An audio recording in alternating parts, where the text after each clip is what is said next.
Hello there and welcome to Secretum Histories, where ancient mysteries are examined slowly, carefully, and without the rush of modern headlines. This is a quiet place for long thoughts and steady consideration. Tonight we turn our attention to the Giza Plateau, to the pyramids that rise from limestone and sand, and to a possibility that has lingered at the edge of historical discussion for generations. The possibility is simple to state, and difficult to fully explore. What if Giza was not first built by the civilization we call ancient Egypt, but by people who lived long before the earliest dynasties ever placed their names into stone? The Great Pyramid stands with a kind of confidence that is difficult to ignore. Its base stretches across the plateau with geometric precision. Its alignment with true north is so exact that modern instruments confirm only a minute deviation. The structure appears deliberate, calculated, and executed with planning that suggests experience rather than experimentation. The common explanation is that it was constructed during the 4th dynasty under Pharaoh Kufu around 2500 BCE. That is the timeline taught in schools, supported by inscriptions in nearby quarry marks and reinforced by generations of archaeological consensus. And yet, when one stands before it, the question of origin does not feel entirely settled. The stone blocks at the base are enormous. The platform beneath the pyramid is levelled with an accuracy that would challenge even later engineering cultures. The plateau itself appears prepared, shaped, and in some areas altered in ways that raise quiet observations. The Sphinx, carved directly from bedrock, carries signs of erosion that do not fully resemble the wind-driven patterns typical of desert conditions. There are geological studies that suggest heavy rainfall, weathering on portions of its enclosure walls. Egypt has not experienced sustained heavy rainfall for many thousands of years. If the monument were indeed older than the conventional date, then it would belong to a time when the Sahara was not the arid landscape it is today. Climatic records show that North Africa once experienced a humid period. Lakes filled basins that are now dry. Grasslands supported wildlife across regions that are currently sand. This period ended gradually, but the timeline overlaps with eras far earlier than the dynastic age. If the Sphinx enclosure bears signs of water erosion from extended rainfall, then its carving may precede the climate shift that turned Egypt into desert. Mainstream archaeology does not accept that conclusion. It attributes the weathering patterns to other geological processes, including salt exfoliation and wind abrasion. The debate continues. The stone remains in place regardless of interpretation. The monument does not explain itself. The pyramids themselves present another area of quiet complexity. There are 3 major pyramids on the Giza Plateau, attributed to Kufu, Khafra, and Menkaure. Surrounding them are smaller satellite pyramids, mastabas and causeways. The layout is not random. The structures align with cardinal directions. The shafts within the Great Pyramid point towards specific stars as they appeared in the sky around the 3rd millennium BCE.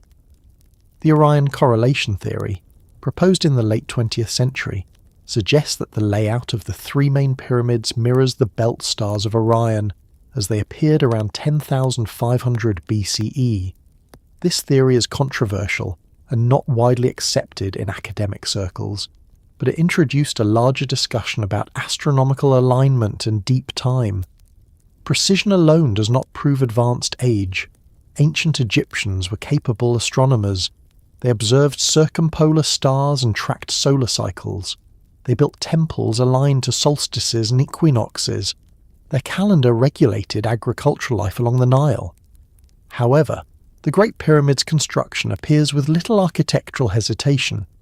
Earlier pyramids in Egypt, such as the Step Pyramid of Giza, show developmental stages.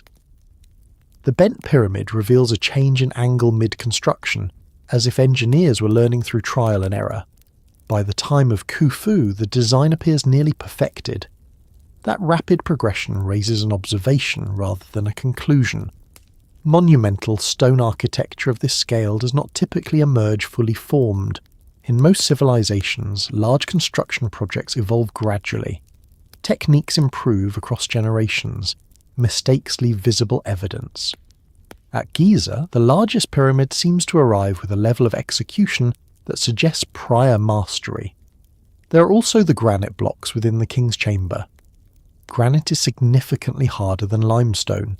It was quarried in Aswan, hundreds of kilometres to the south. Transporting such heavy material would have required logistical coordination and sustained labour. The interior passages show clean cuts and tight joints. Modern experiments demonstrate that copper tools, sand abrasives and manpower could theoretically achieve these results. The debate focuses not on possibility, but on efficiency. The time required to produce the estimated number of blocks within a conventional 20-year reign is a topic of continuous calculation.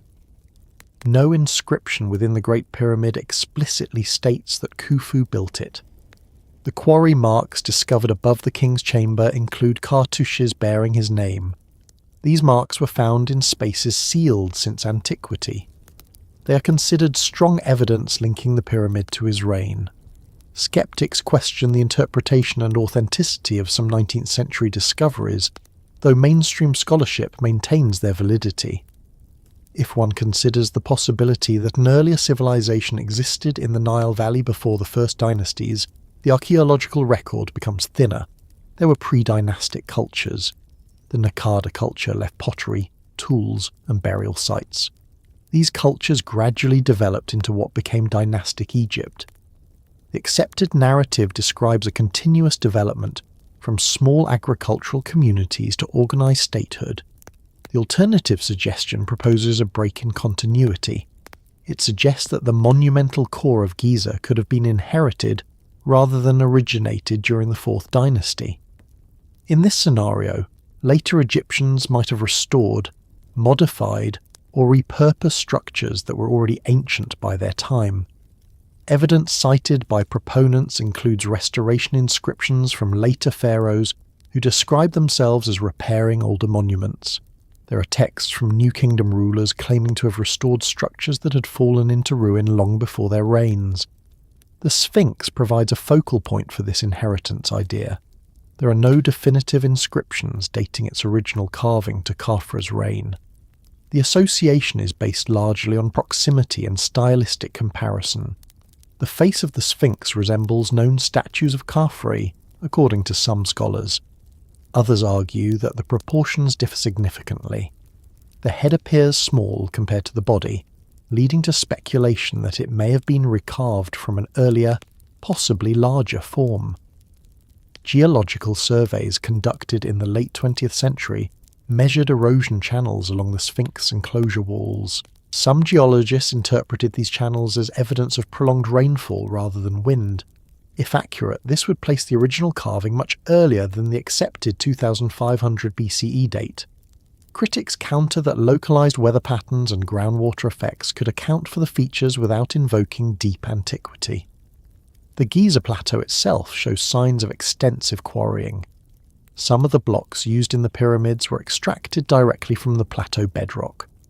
The landscape is a combination of natural limestone formations and carved surfaces. Determining what was natural and what was shaped by human hands is not always straightforward. There is also the matter of subterranean structures. Ground-penetrating radar surveys have suggested cavities and possible tunnels beneath portions of the plateau. Not all of these findings have been fully excavated. Some remain anomalies on scans rather than confirmed chambers. The idea of a hidden older layer beneath Giza remains speculative but persistent. When considering a civilization long before the Egyptians, one must address the broader context of global prehistory. Around 10,000 BCE, the last ice age was ending. Sea levels were rising. Large portions of continental shelves were submerged. There are underwater ruins near Yonaguni in Japan, controversial stone formations off the coast of India, and submerged structures in the Mediterranean. Each case carries debate about natural formation versus human construction. The Younger Dryas period, approximately 12,900 to 11,600 years ago, marked a sudden climatic reversal. Some researchers suggest that an impact event or cosmic debris caused widespread disruption. This period coincides with the extinction of many large mammals and significant environmental change.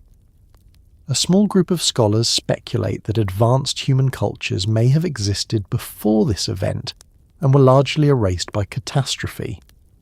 This hypothesis is not widely accepted in mainstream archaeology, which emphasizes a gradual rise of civilization beginning around 3000 BCE in multiple regions independently. Göbekli Tepe in southeastern Turkey complicates the timeline. Dated to around 9600 BCE, it consists of massive stone pillars arranged in circular enclosures. The site predates agriculture according to some interpretations. It demonstrates that complex monumental architecture existed thousands of years before Egypt's dynasties. Its discovery reshaped understanding of early human capability. It shows that large-scale stone construction was possible far earlier than once believed. If one culture could erect monumental stone pillars in 9600 BCE, then the assumption that large structures require a fully developed Bronze Age society becomes less certain. It does not prove that Giza predates Egypt, but it removes the argument that prehistoric people were incapable of complex architecture. The Nile Valley itself would have been fertile during the African humid period. Settlements likely existed along its banks. Organic materials decay over millennia. Stone survives. If an earlier culture built in perishable materials, little would remain. If they built in stone, the question becomes whether later civilizations reused and integrated those structures into their own identity. Egyptian mythology speaks of a time before kings, a period known as Zep Tepi, the first time. In this mythic era, gods ruled the land before human pharaohs. The Turin king list includes reigns of divine and semi-divine rulers extending thousands of years into the past. Mainstream historians interpret these accounts symbolically rather than literally. Myth, however, sometimes preserves distant memory in coded form. The Great Pyramid's internal design includes narrow shafts pointing towards specific stellar targets as they appeared in the ancient sky. The precession of the equinoxes slowly shifts star positions over thousands of years. Some researchers calculate alignments that correspond to much earlier epochs. Others argue that the alignments fit the Fourth Dynasty sky sufficiently well without requiring earlier construction. Engineering analysis of the pyramid's base indicates it is leveled to within a few centimetres across hundreds of metres. Achieving this requires surveying skill. Water-filled trenches could have been used to establish a level reference. The technique is simple in concept but demanding in execution. The presence of such precision invites examination of the builder's accumulated knowledge. If the Egyptians inherited part of the site, they would have needed to incorporate it into their religious framework. The pyramid complex functioned as a mortuary centre. It aligned with solar worship and the journey of the pharaoh into the afterlife. A pre-existing structure could have been reinterpreted as sacred within their cosmology. Archaeological excavation around workers' villages near Giza reveals evidence of organised labour forces. There are bakeries, barracks, and cemeteries for workers. These findings support the conventional narrative that Egyptians constructed the pyramids using skilled labour rather than slave populations. The existence of such infrastructure suggests active construction during the Fourth Dynasty. An inheritance model would need to explain how much of the structure was original and how much was modified. It would require distinguishing between core blocks and later additions. The casing stones, most of which were removed in medieval times, once covered the pyramid in polished limestone. The underlying core blocks are rougher. Determining relative age based on block style is complex. Carbon dating of organic material found in mortar samples has yielded dates consistent with the Fourth Dynasty, though some samples produce slightly older results. These variations can result from the use of older wood in construction fires or other factors. Dating stone itself directly is more challenging. The Plateau does not speak plainly. It presents layers of interpretation. Every stone is part of a larger narrative shaped by evidence, assumption, and method. The possibility of a civilization long before Egypt building at Giza remains outside mainstream acceptance. It persists because certain features appear to invite re-examination. Human history is not static. New discoveries alter timelines. The excavation of Göbekli Tepe shifted understanding of early architecture. Advances in satellite imaging reveal hidden sites beneath jungle and desert.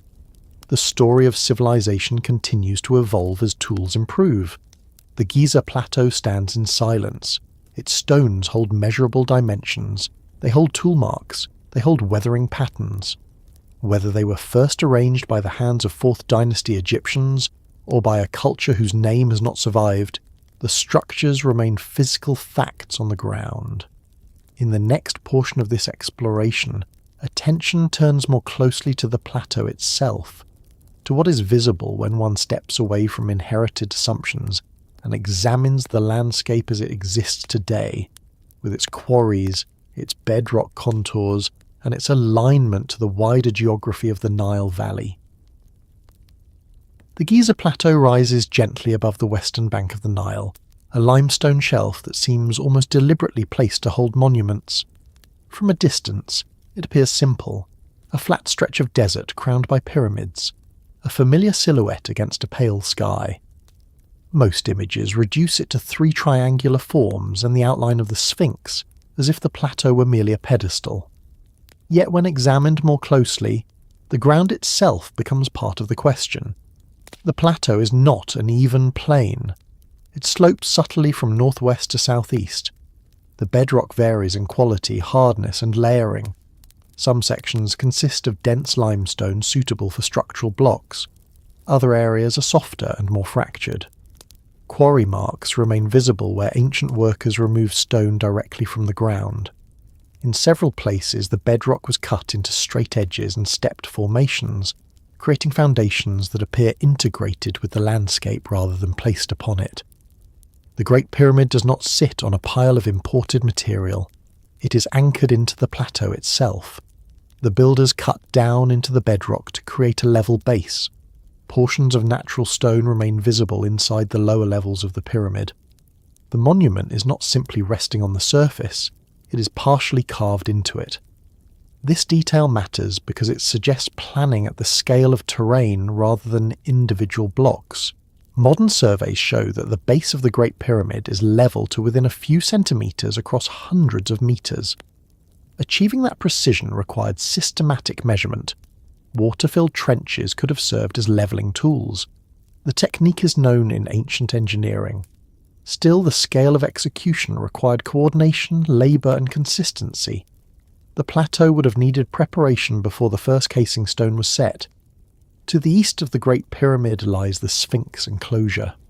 Unlike the pyramids, the Sphinx was not assembled from quarried blocks. It was carved directly from a protruding limestone outcrop. The enclosure walls surrounding it were also cut from the bedrock. This created a sunken courtyard around the figure. The limestone layers in this area vary in resistance to erosion. Softer layers have receded more deeply than harder strata. The result is a pattern of undulating vertical grooves along portions of the enclosure walls. Geologists have debated the cause of these grooves. Wind-driven sand erosion tends to produce horizontal abrasion patterns near ground level. The vertical channels observed in the Sphinx enclosure appear different. Some researchers interpret them as evidence of water runoff from sustained rainfall. If rainfall shaped these walls significantly, then the carving would need to predate the arid climate that has dominated Egypt for millennia. Others argue that salt crystallization and subsurface moisture could create similar effects over long periods. The plateau contains more than monuments. There are worker villages to the southeast. Excavations there reveal bakeries, storage facilities, and sleeping quarters. The remains include pottery fragments, animal bones, and tools. These findings are used to support the conventional construction timeline during the 4th dynasty. The presence of organised labour camps indicates activity at the site during that era. Yet the plateau itself predates all human construction. It's limestone formed in a shallow sea during the Eocene epoch. Fossils of marine life are embedded in the stone. The layers represent millions of years of geological deposition. When ancient builders selected this location, they were working with rock that had already undergone vast spans of natural history. The alignment of the plateau relative to the Nile is also notable. The pyramids are positioned west of the river. In Egyptian cosmology, the west was associated with death and the afterlife, as the sun sets in the western horizon. The placement aligns with known religious beliefs. However, the plateau's elevation above the floodplain also offers practical advantages. It stands high enough to avoid inundation during annual floods. It provides stable ground. Satellite imagery reveals that the Giza plateau was once closer to the Nile's main channel than it is today. The river shifted eastward over centuries. During the Old Kingdom, a branch of the Nile likely flowed nearer to the site, facilitating transport of limestone blocks from Tura and granite from Aswan. Harbours and canals may have connected the river to the plateau's base. The causeways connecting the pyramids to valley temples descend toward what would have been the river's edge. These long stone roads are oriented with precision. They link elevated structures to lower complexes, suggesting coordinated planning across the landscape. The arrangement appears deliberate, not random, if one considers the possibility that parts of the plateau were shaped before the Fourth Dynasty. Then distinguishing original modifications from later alterations becomes essential. The quarrying around the plateau shows multiple phases. Some quarries cut into areas that appear unfinished.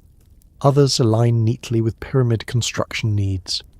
Determining sequence requires stratigraphic analysis and careful documentation. The bedrock beneath the Great Pyramid includes a natural ridge that runs roughly north to south. The builders appear to have integrated this ridge into the pyramid's core. Rather than levelling the entire area flat, they carved around the ridge and incorporated it. This approach reduces the amount of stone needed for lower courses. It suggests practical adaptation to terrain. North of the Great Pyramid, smaller mastaba tombs cluster in organised rows. These belong to nobles and officials associated with the pyramid complex. Their presence reinforces the site's role as a ceremonial and administrative centre during the Old Kingdom. The cemetery layout follows a grid pattern, oriented similarly to the pyramids. The plateau's southern section hosts the Pyramid of Menkaure, smaller than its neighbours but still imposing. Its casing includes granite at lower levels, contrasting with the limestone of the other pyramids. Nearby lie three smaller Queen's pyramids. The pattern of placement suggests continuity in design philosophy across generations. Yet questions arise when examining the scale of transformation required to prepare the plateau. Removing millions of tons of stone, levelling surfaces, carving enclosures, and constructing causeways required immense labour. The archaeological evidence for workforce organisation supports this activity during the Old Kingdom. However, some researchers suggest that the initial shaping of the plateau may predate those efforts. Ground-penetrating radar surveys have identified subsurface anomalies in various locations. Some anomalies correspond to known chambers, others remain unexplored. The possibility of undiscovered cavities fuels speculation about hidden structures beneath the visible monuments. Not all anomalies indicate human construction. Natural fissures and voids exist in limestone formations. The plateau's edges drop steeply toward the surrounding desert. This natural boundary gives the site a contained appearance. Approaching from the east, the pyramids rise abruptly above the plain. The visual effect is commanding. It reinforces the perception of intentional placement. Climatic studies indicate that during the African humid period, roughly between 9000 and 5000 BCE, the region experienced higher rainfall. Lakes and rivers existed where desert now dominates. If human groups inhabited the Nile Valley during this period, their settlements might have been concentrated along water sources that later shifted or dried. Stone structures built during wetter eras would have endured longer than organic dwellings. The plateau shows evidence of weathering beyond the Sphinx enclosure. Some blocks display rounded edges. Others show surface pitting. Distinguishing between natural weathering before construction and weathering after construction is challenging. Erosion does not preserve timestamps. The orientation of the pyramids toward true north is precise. The deviation from cardinal alignment is minimal. Several methods have been proposed for achieving this orientation, including observation of circumpolar stars and solar shadow tracking. The method chosen would reflect astronomical knowledge. Whether that knowledge developed gradually within Egypt or was inherited from earlier traditions remains debated. To the west of the pyramids, the desert stretches outward without monumental interruption. No comparable structures from clearly earlier eras stand nearby.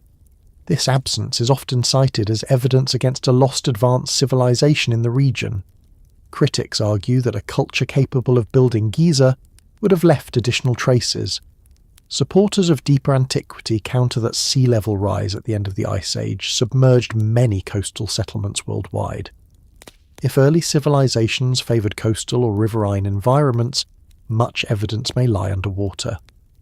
The Nile Delta itself has shifted and accumulated sediment over thousands of years, potentially burying older sites beneath layers of silt. The plateau has undergone continuous human interaction.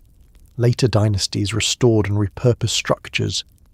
Medieval stone robbers removed casing blocks for construction in Cairo.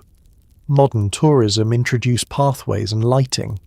Each era left marks. Untangling original features from subsequent modifications requires meticulous study. The Sphinx underwent significant restoration in antiquity. Blocks were added to repair its body. Some of these restoration blocks show different weathering patterns than the original stone. This complicates analysis of erosion rates. Determining the age of carving based solely on surface features is difficult. The Giza Plateau is often treated as a finished project, frozen in time around 2500 BCE. In reality, it is a layered landscape. It combines natural geology with human intervention across millennia. Its surfaces record quarrying, carving, rebuilding, and erosion. Considering the plateau as potentially older than conventional history suggests reframing how one reads its features. Instead of assuming that every cut and alignment belongs to a single construction campaign, one might entertain the possibility of multiple phases spanning longer periods. Such a hypothesis requires evidence strong enough to revise established chronology. The plateau's bedrock elevations were mapped in detail during modern surveys. These maps reveal variations in height across short distances. The levelling of the Great Pyramid's base involved cutting into higher areas and filling lower sections with stones. This indicates deliberate modification of terrain before the first visible course was laid. If an earlier culture shaped parts of the plateau, evidence might remain in foundational layers hidden beneath later stonework. Excavating beneath the pyramids is not feasible without risking structural damage. Non-invasive methods provide limited insight. The surrounding desert contains smaller, less famous structures, including unfinished shafts and minor tombs. These features document activity beyond the main monuments. They demonstrate that the plateau was not isolated, but integrated into a broader necropolis extending towards Saqqara. Saqqara, located south of Giza, includes earlier pyramids such as the Step Pyramid of Djoser. Its construction predates the Great Pyramid by several generations. The architectural evolution from mastaba to step pyramid to smooth-sided pyramid is well documented. This progression supports the conventional narrative of gradual development. However, the Great Pyramid's scale and precision exceed its predecessors significantly. The leap in size and refinement within a relatively short historical span invites analysis. Whether that leap represents accelerated innovation or inherited knowledge is part of the ongoing discussion. The plateau's visibility from afar suggests symbolic intention. It commands the horizon. Travellers approaching along the Nile would see the pyramids rising above the western bank. The site communicates permanence. When one stands on the plateau and looks outward, the desert extends in all directions beyond the Nile's green corridor. The isolation enhances the impression of deliberate choice. The location balances accessibility via river with elevation above flood risk. Examining the plateau carefully reveals that it is not merely a backdrop, it is an active component of the construction. Its ridges, slopes, and bedrock formations shape the final appearance of the monuments. Any theory about the builders must account for this integration between architecture and geology. The conversation about deep antiquity often focuses on the pyramids themselves, yet the plateau holds equal significance. Its preparation required understanding of terrain, stone quality, and structural stability. Whether those decisions were made solely during the Fourth Dynasty or built upon prior groundwork remains a central point of exploration.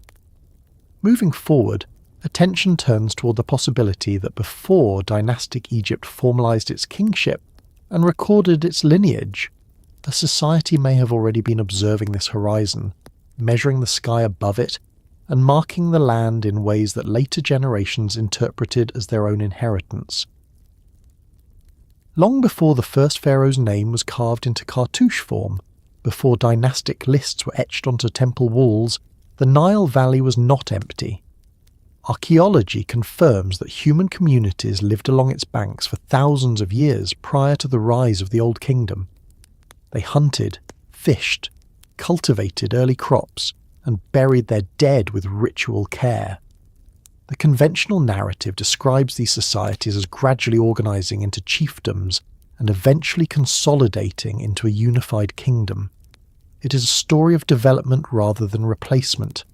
Yet if one entertains the possibility that Giza's earliest monumental shaping predates dynastic Egypt, then attention must turn toward those earlier inhabitants and the broader question of human capability at the end of the last ice age.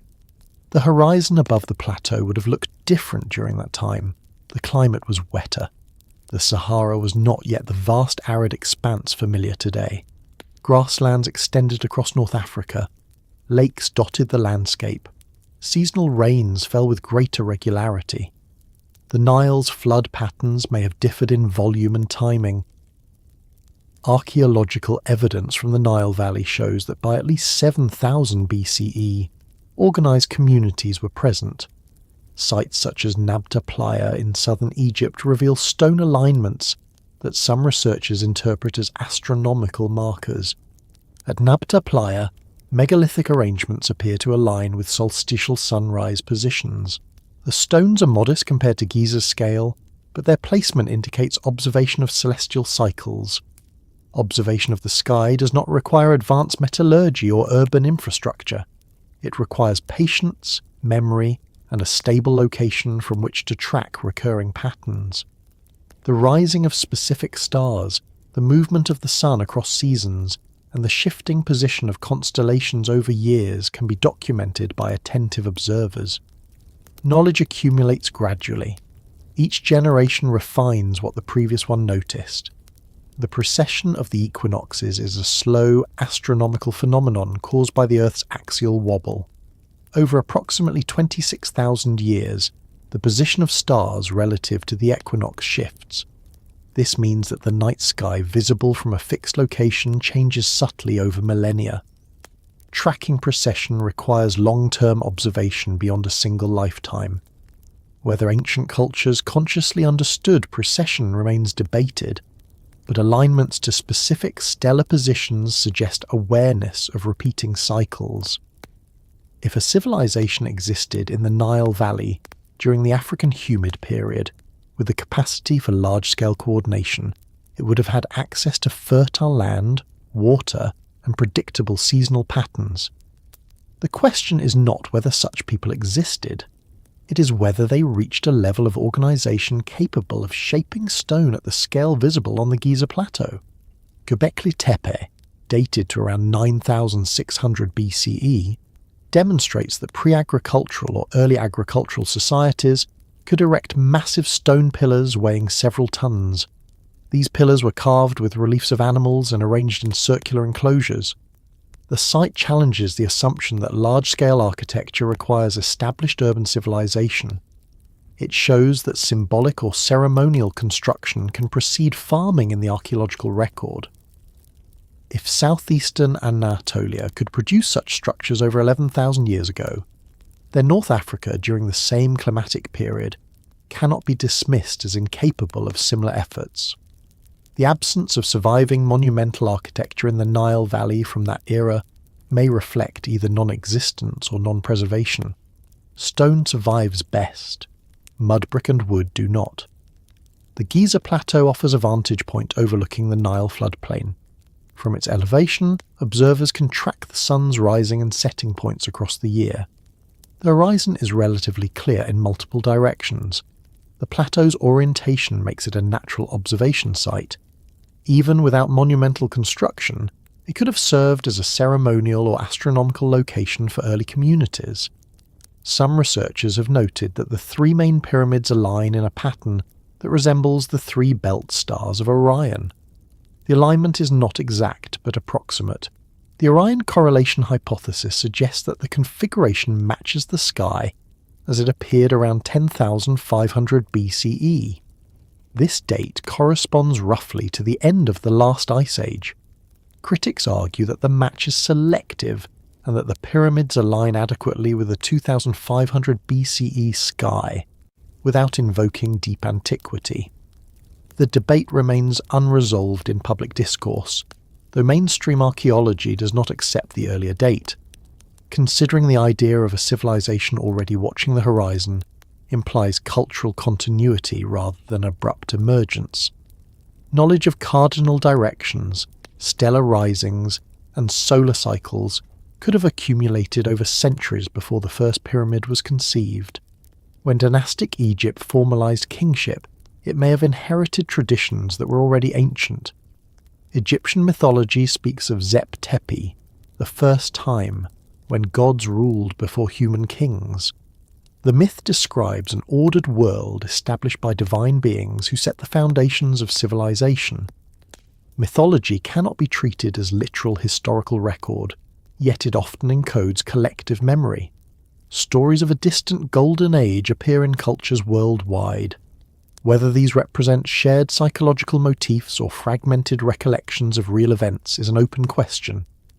The Turin King List, a papyrus dating to the New Kingdom, records reigns of divine rulers preceding historical pharaohs. These reigns span thousands of years. Historians interpret them symbolically.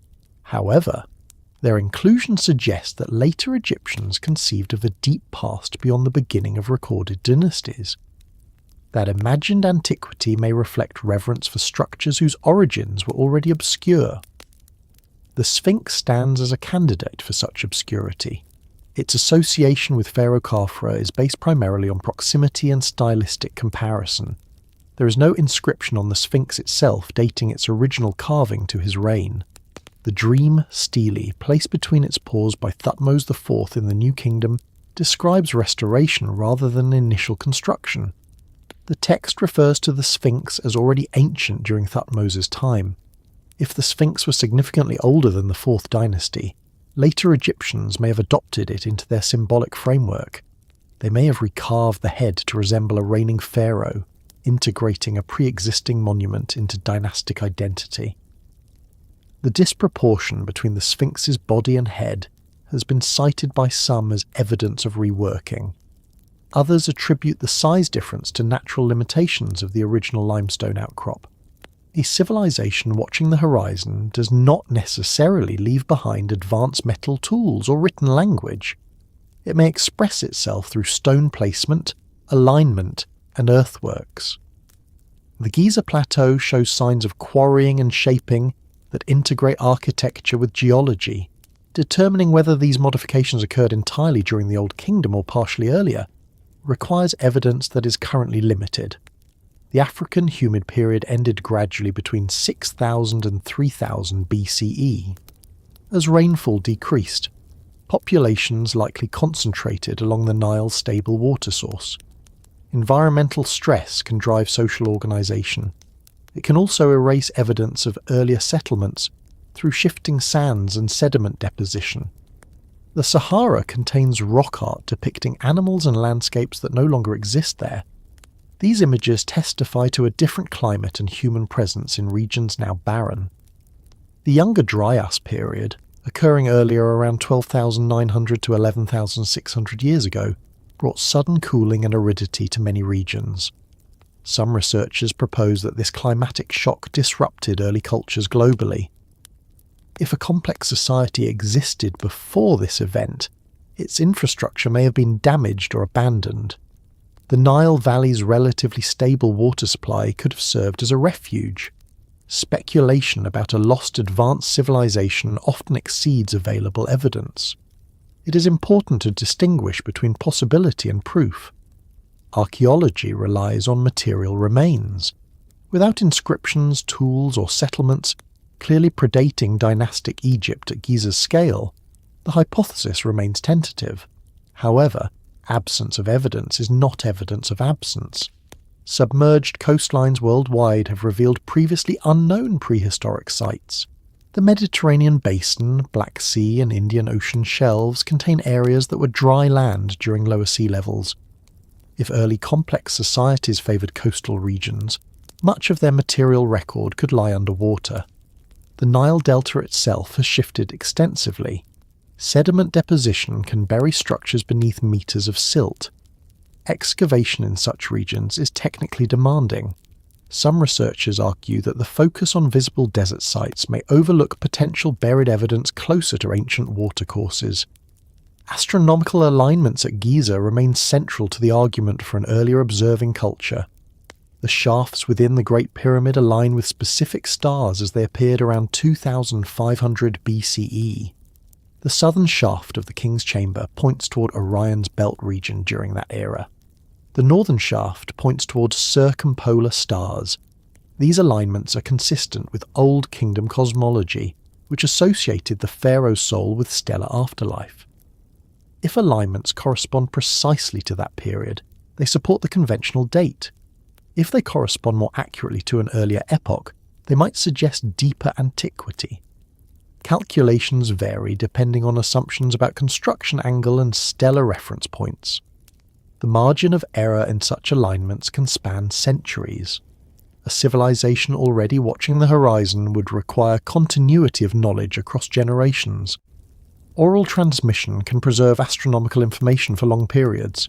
Indigenous cultures worldwide maintain star lore that aligns with observed sky patterns over centuries. Writing enhances preservation, but is not required for initial observation. The Great Pyramid's orientation to true north is achieved with remarkable accuracy. Determining true north without a magnetic compass involves observing circumpolar stars as they rotate around the celestial pole. By marking the midpoint of their apparent circular path, one can approximate north. This method was available to ancient observers with patience and stable vantage points. If such techniques were practiced before dynastic consolidation, early communities could have established sacred directions and ceremonial spaces aligned accordingly. Later rulers may have monumentalized those orientations in stone. The idea of inheritance rather than invention becomes relevant here. Dynastic Egypt did not emerge in isolation. It developed from pre-dynastic cultures that had already established social structures, religious practices, and trade networks. Those earlier groups may have possessed astronomical traditions that extended further back in time. Evidence of long-distance trade in pre-dynastic Egypt includes obsidian from Ethiopia and lapis lazuli from Afghanistan. Such networks indicate communication beyond immediate regions. Exchange of knowledge often accompanies exchange of goods. Considering the possibility of a pre-dynastic civilization capable of shaping the Giza Plateau does not require imagining technology beyond human capacity. It requires envisioning organized labor, sustained planning, and symbolic motivation at a time earlier than traditionally accepted. The plateau's integration of architecture and bedrock suggests deliberate design. Whether that design originated entirely during the Fourth Dynasty or incorporated earlier groundwork remains open to interpretation. The presence of worker villages from the Old Kingdom supports active construction during that period. It does not necessarily preclude earlier modification. The horizon above Giza would have appeared slightly different 10,000 years ago. The constellation Orion would have risen at different angles. The position of the Milky Way would have shifted gradually. Observers tracking these changes might have encoded them into myths or stone alignments. Ancient cultures often linked earthly monuments to celestial patterns. The alignment of temples to solstices and equinoxes appears globally. If a culture in the Nile Valley developed such practices during the African humid period, it could have chosen the plateau as a permanent marker. The lack of surviving large settlements from that era in the immediate Giza region complicates the hypothesis. Archaeological surveys have not uncovered clear evidence of urban infrastructure predating the Old Kingdom at the plateau itself. However, erosion, sedimentation, and later construction can obscure earlier layers. Excavation beneath the pyramids is limited for structural reasons. Non-invasive techniques provide partial data. Without deeper access, foundational layers remain largely inaccessible.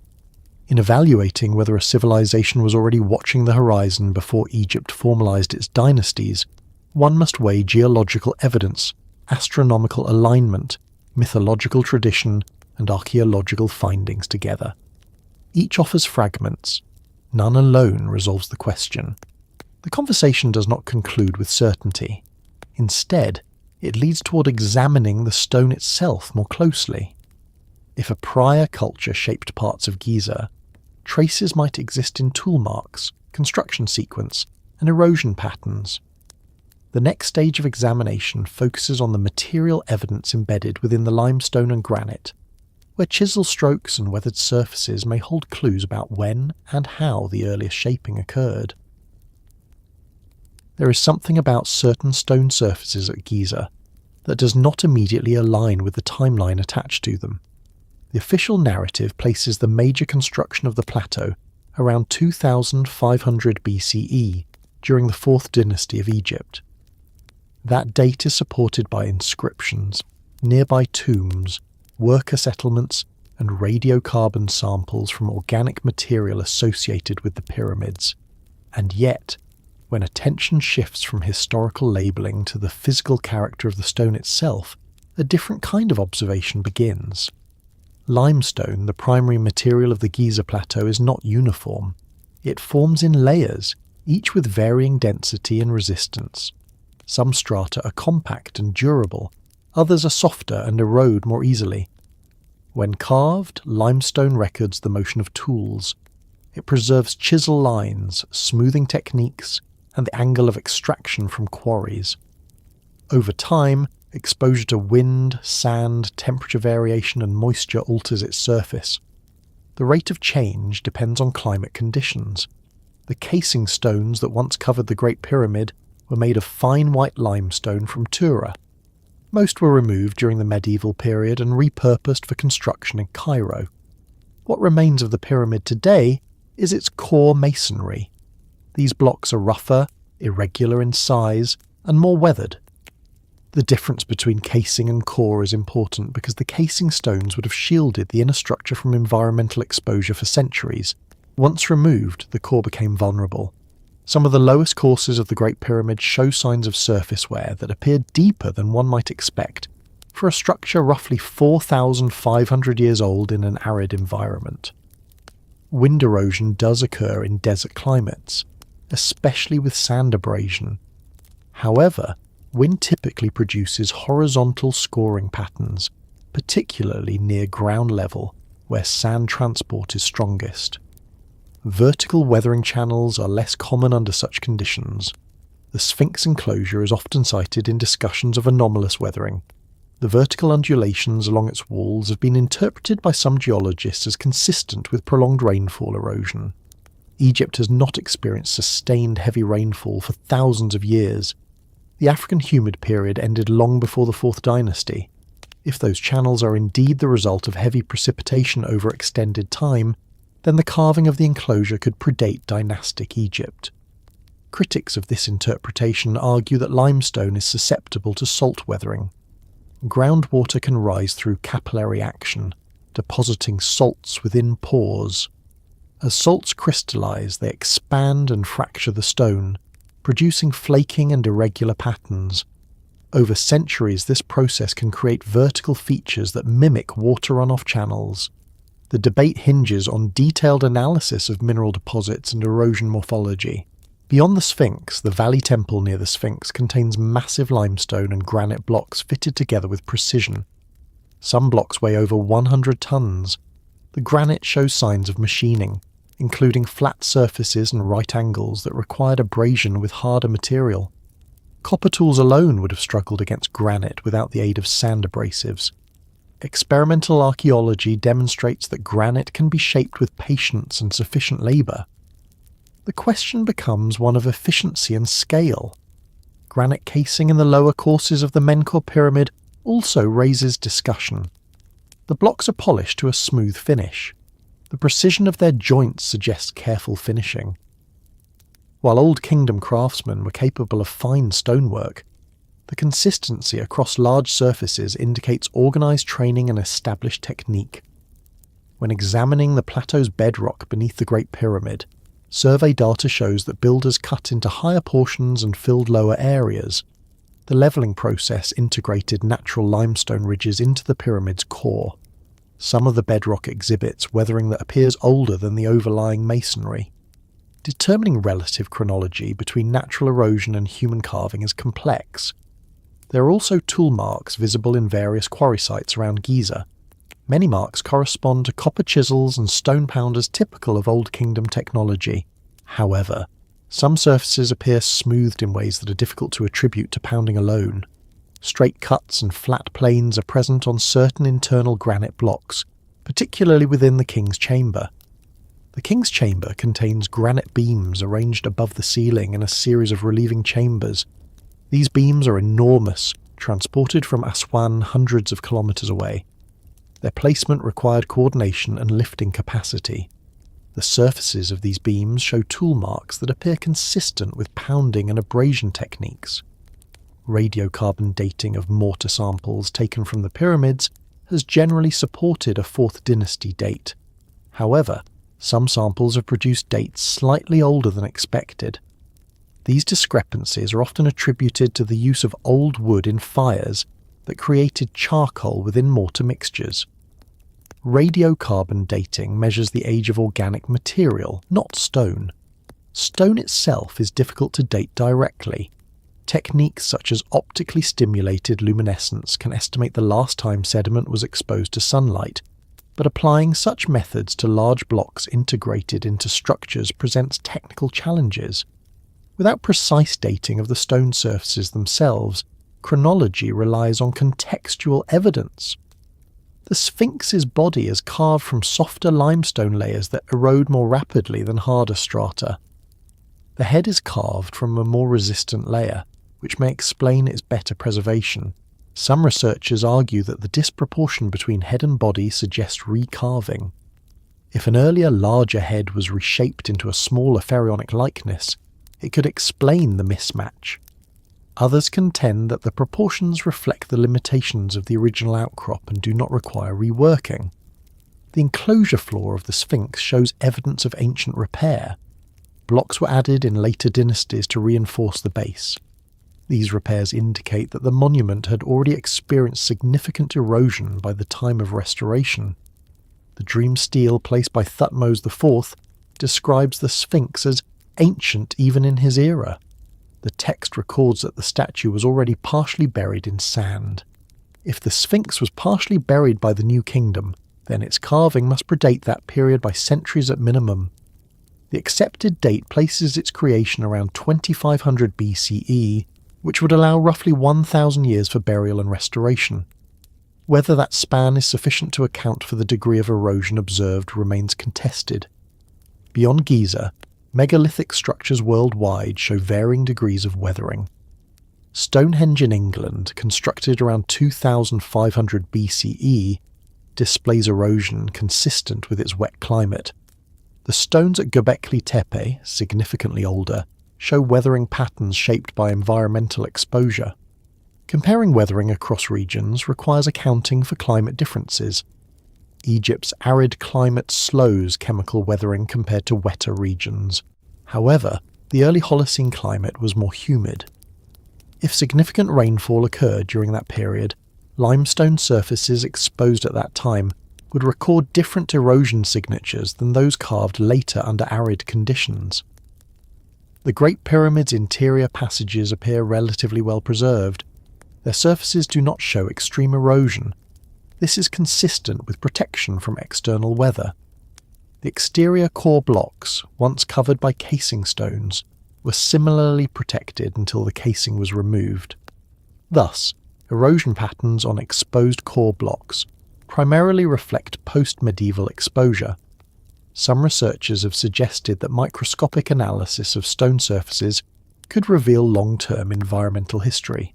By examining mineral deposits and microfractures, geologists may differentiate between rain-induced erosion and wind abrasion. Such studies have been conducted on portions of the Sphinx enclosure, with differing interpretations. There is also the matter of subsurface weathering. If groundwater levels were higher in the past, lower portions of the plateau might show evidence of prolonged moisture contact. As the climate dried, evaporation would leave salt residues within the stone. These processes can create complex patterns that are not easily categorized. The plateau's quarries reveal layers of extraction.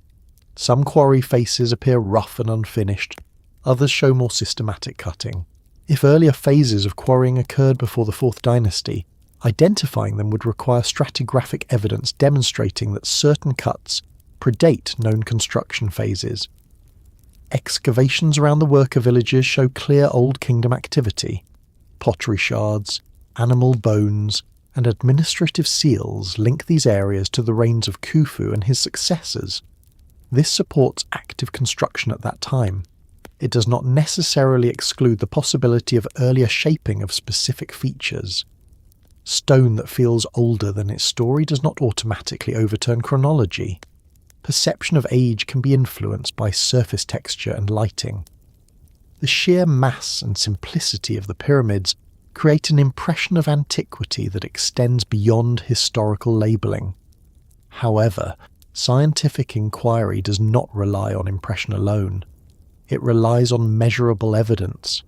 The argument for deeper antiquity rests primarily on geological interpretations of erosion and astronomical alignment hypotheses. Both are debated. If a pre-dynastic civilization carved portions of the plateau, it would need to have possessed sufficient social organization to mobilize labor. Evidence of such large-scale organization before 3000 BCE in Egypt is limited but not entirely absent. Pre-dynastic sites show increasing complexity over time, including fortified settlements and trade networks. Stone tool technology existed long before the Bronze Age. Neolithic communities used stone pounders and flint tools effectively. Copper tools appear in Egypt by the early dynastic period. The ability to shape limestone does not require advanced metallurgy. Granite, however, presents a greater challenge. Its hardness demands either abrasion with harder materials or prolonged pounding. Experimental archaeology has demonstrated that granite blocks can be shaped using dolerite pounders. The process is labour-intensive but feasible. The presence of polished granite surfaces inside the pyramid suggests skilled craftsmanship. Whether that skill developed rapidly within a few generations or accumulated over longer periods remains part of the broader question. In evaluating the age of stone, one must consider cumulative effects. Wind erosion, salt crystallization, occasional rainfall, and temperature fluctuation all contribute. Without precise environmental reconstruction, estimating exposure duration remains uncertain. The plateau's silence does not provide dates directly. It offers textures, fractures, and patterns that require interpretation. Each chisel mark speaks of human action. Each eroded channel speaks of environmental interaction. Together they form a layered record. Whether that record extends significantly beyond the accepted Old Kingdom timeline remains unproven. Yet the discussion persists because certain features invite scrutiny. The Sphinx enclosure's vertical grooves, the precision of granite interior work, and the integration of bedrock into pyramid cores continue to generate analysis. As attention shifts forward, the focus moves from surface erosion to the larger question of technological context. If the stone at Giza reflects capabilities that appear advanced for its time, then understanding the development of those capabilities becomes essential. The next stage of consideration examines how monumental construction typically evolves, and whether the leap observed at Giza follows a predictable progression or suggests something inherited from an earlier foundation. When historians look for certainty, they look for writing. Inscriptions fix names to stone. Dates become anchored to reigns. Titles, achievements, offerings, and genealogies create a framework that can be traced forward and backward. Ancient Egypt is often considered one of the best documented civilizations of the ancient world, precisely because it left behind such an abundance of carved and painted text.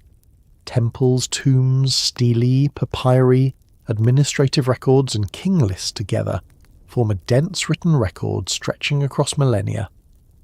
And yet, when attention narrows specifically to the Giza Plateau and its largest monuments, something unusual appears. The Great Pyramid contains no formal dedicatory inscription within its core chambers. There is no grand carved declaration stating, "I, Kufu, built this for eternity." There are quarry marks found in relieving chambers above the king's chamber, including cartouches with Khufu's name, but these are not monumental proclamations. They are work gang markings written in red ochre, likely placed by labour crews during construction. They were hidden from view, sealed above the chamber ceilings, not meant for public display. This absence stands in contrast to later Egyptian practice. By the Middle and New Kingdoms, pharaohs frequently inscribed temples and monuments extensively with their achievements. Even earlier pyramids, such as those at Saqqara from later dynasties, contain pyramid texts carved into interior walls. These texts describe the king's ascent to the stars, his transformation into divine form, and his eternal journey. The Great Pyramid, however, contains no such inscriptions within its primary chambers. Supporters of the conventional timeline argue that the absence is explained by chronology. The pyramid texts first appear in the 5th and 6th dynasties after Khufu's reign. The Great Pyramid predates the tradition of carving funerary texts into pyramid interiors. Therefore, its silence reflects early-stage religious practice rather than mystery. Still, the scale of the monument makes the quiet notable. The largest stone structure ever built in the ancient world contains no carved narrative identifying its builder. There are no reliefs, no decorative panels, no explicit statements of ownership inside the primary spaces. The external temples and surrounding tombs contain inscriptions, but the pyramid itself remains largely mute. The Sphinx presents an even more puzzling case. There is no inscription on the body of the Sphinx that dates its creation. The dream stele placed between its paws during the reign of Thutmose IV in the New Kingdom describes the statue as ancient even at that time. The text recounts a dream in which the Sphinx, partially buried in sand, speaks to the young prince, promising kingship if he clears the sand away. The stele celebrates restoration, not construction. There are statues of Khafra found in the Valley Temple near the Sphinx. The temple's architecture appears connected to his reign. This proximity forms the basis for associating the Sphinx with Khafre.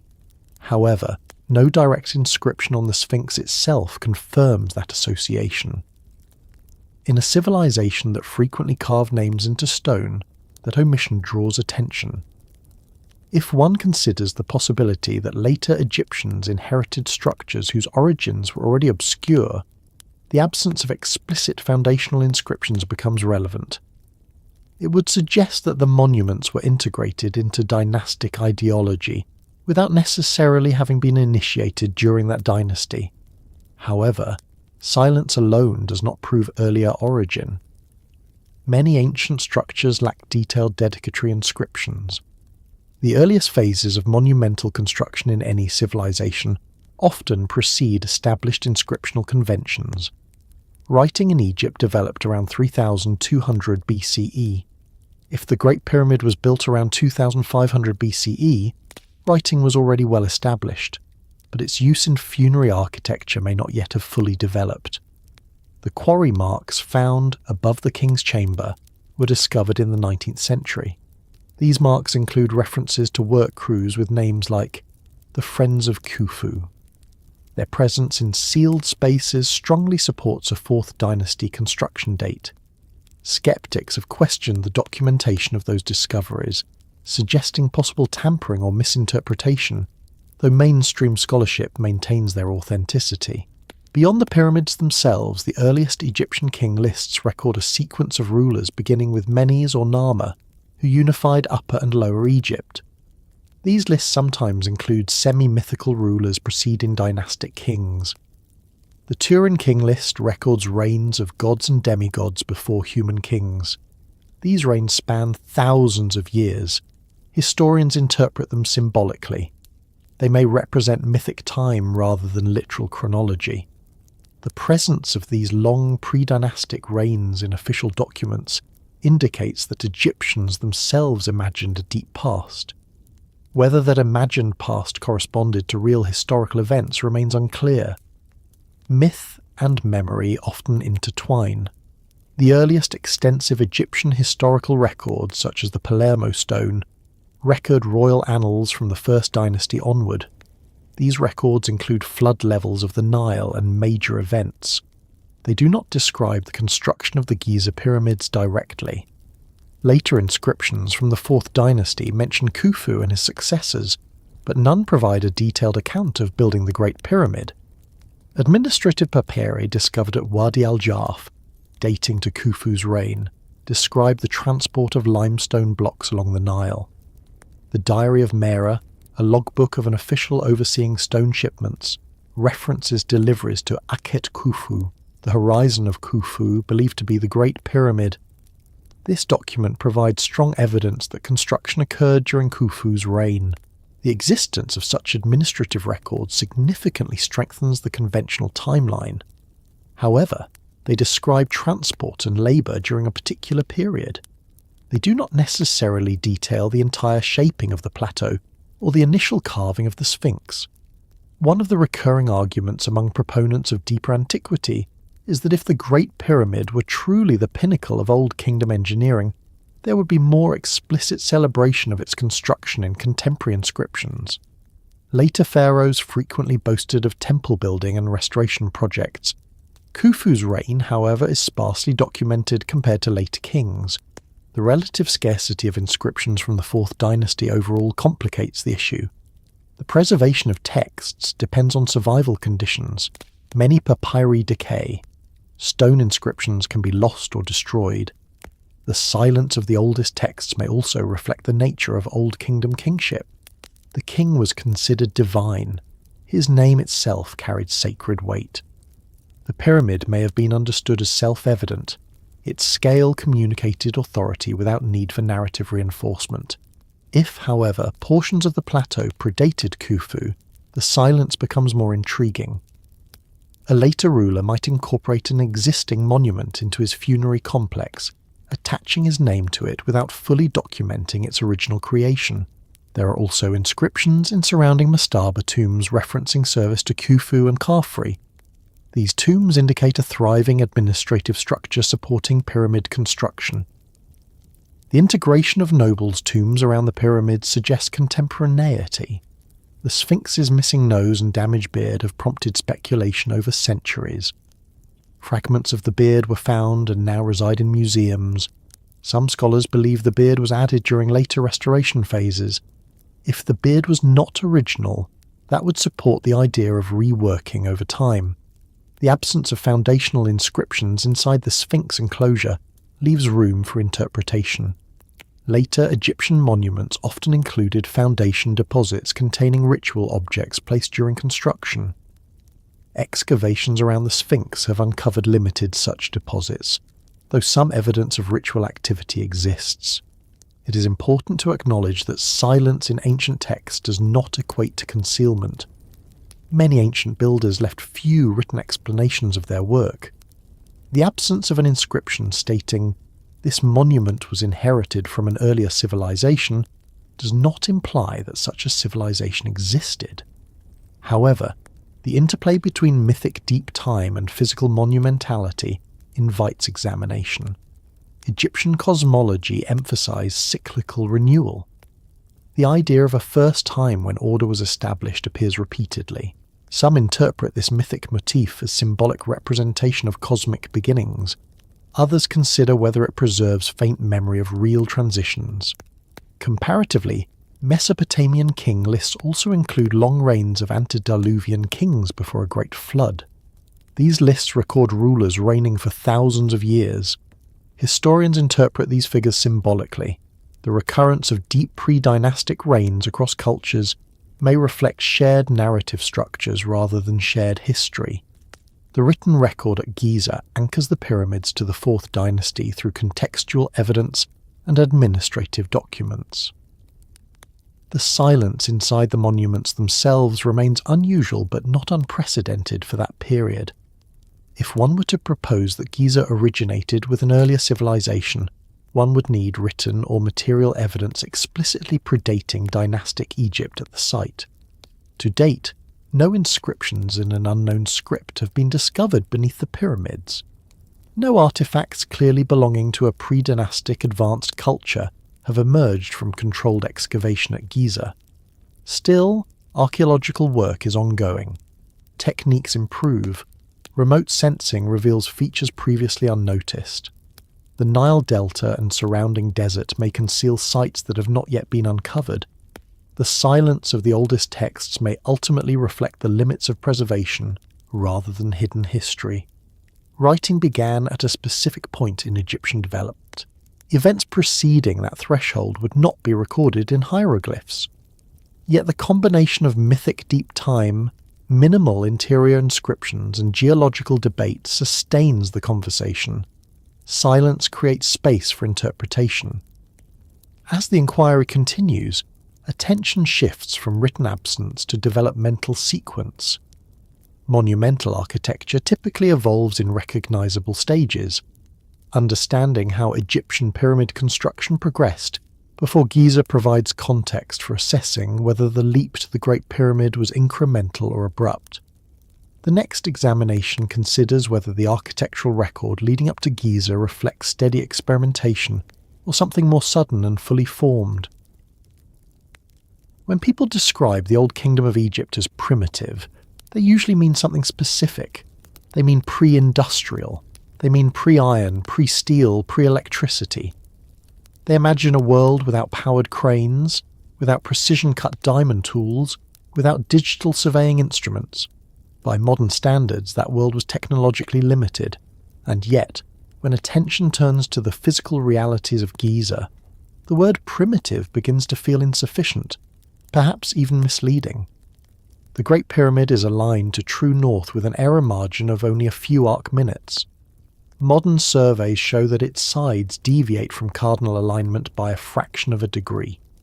Achieving that level of precision requires careful observation and method. It does not require advanced electronics, but it does require systematic astronomical tracking and repeat measurement. The builders would have needed to observe circumpolar stars, mark their transit, and determine the midpoint of their apparent rotation to establish north accurately. That method is known to ancient astronomy. It is plausible within Old Kingdom capabilities. However, the margin of error is so small that it implies disciplined execution over large distances. Each of the four sides of the Great Pyramid originally measured about 230 meters. Maintaining alignment across that span, while constructing upward in diminishing courses, required consistent reference points and careful checking. The base of the Great Pyramid is level to within a few centimeters. Surveyors today achieve similar leveling with laser instruments. Ancient builders likely used water-filled trenches to establish a horizontal plane. By cutting a shallow trench around the perimeter and filling it with water, they could mark a level reference line along the bedrock. The method is simple in principle. The execution across hundreds of meters in uneven limestone required patience and coordination. The internal passages also demonstrate deliberate geometry. The descending passage angles downward at approximately 26 degrees. The ascending passage mirrors that angle upward. The grand gallery rises with precise slope and corbelled walls that distribute weight outward. The king's chamber is constructed of granite blocks fitted tightly together, with joints that allow little more than a thin blade to pass between them. Granite, unlike limestone, is extremely hard. Its Mohs hardness exceeds that of copper. To shape granite blocks, ancient builders used dolerite pounders to rough out surfaces, followed by abrasion with sand and copper tools. Experiments conducted by modern researchers have shown that granite can be cut using copper saws with quartz sand as abrasive. The process is slow but effective. The question often raised is not whether it was possible, but how it was managed at scale. The Great Pyramid originally contained an estimated 2.3 million blocks. The average block weighs around 2.5 tons, though some internal granite beams weigh much more. If construction occurred over roughly 20 years, as traditionally estimated for Khufu's reign, that would require placing hundreds of blocks per day. Calculations vary depending on labour force size. If thousands of workers operated simultaneously in organised crews, the rate becomes plausible. Archaeological discoveries of worker settlements near Giza support the presence of large labour groups. These settlements include bakeries, storage facilities, and administrative buildings, suggesting centralised organisation. Still, precision on this scale raises further considerations.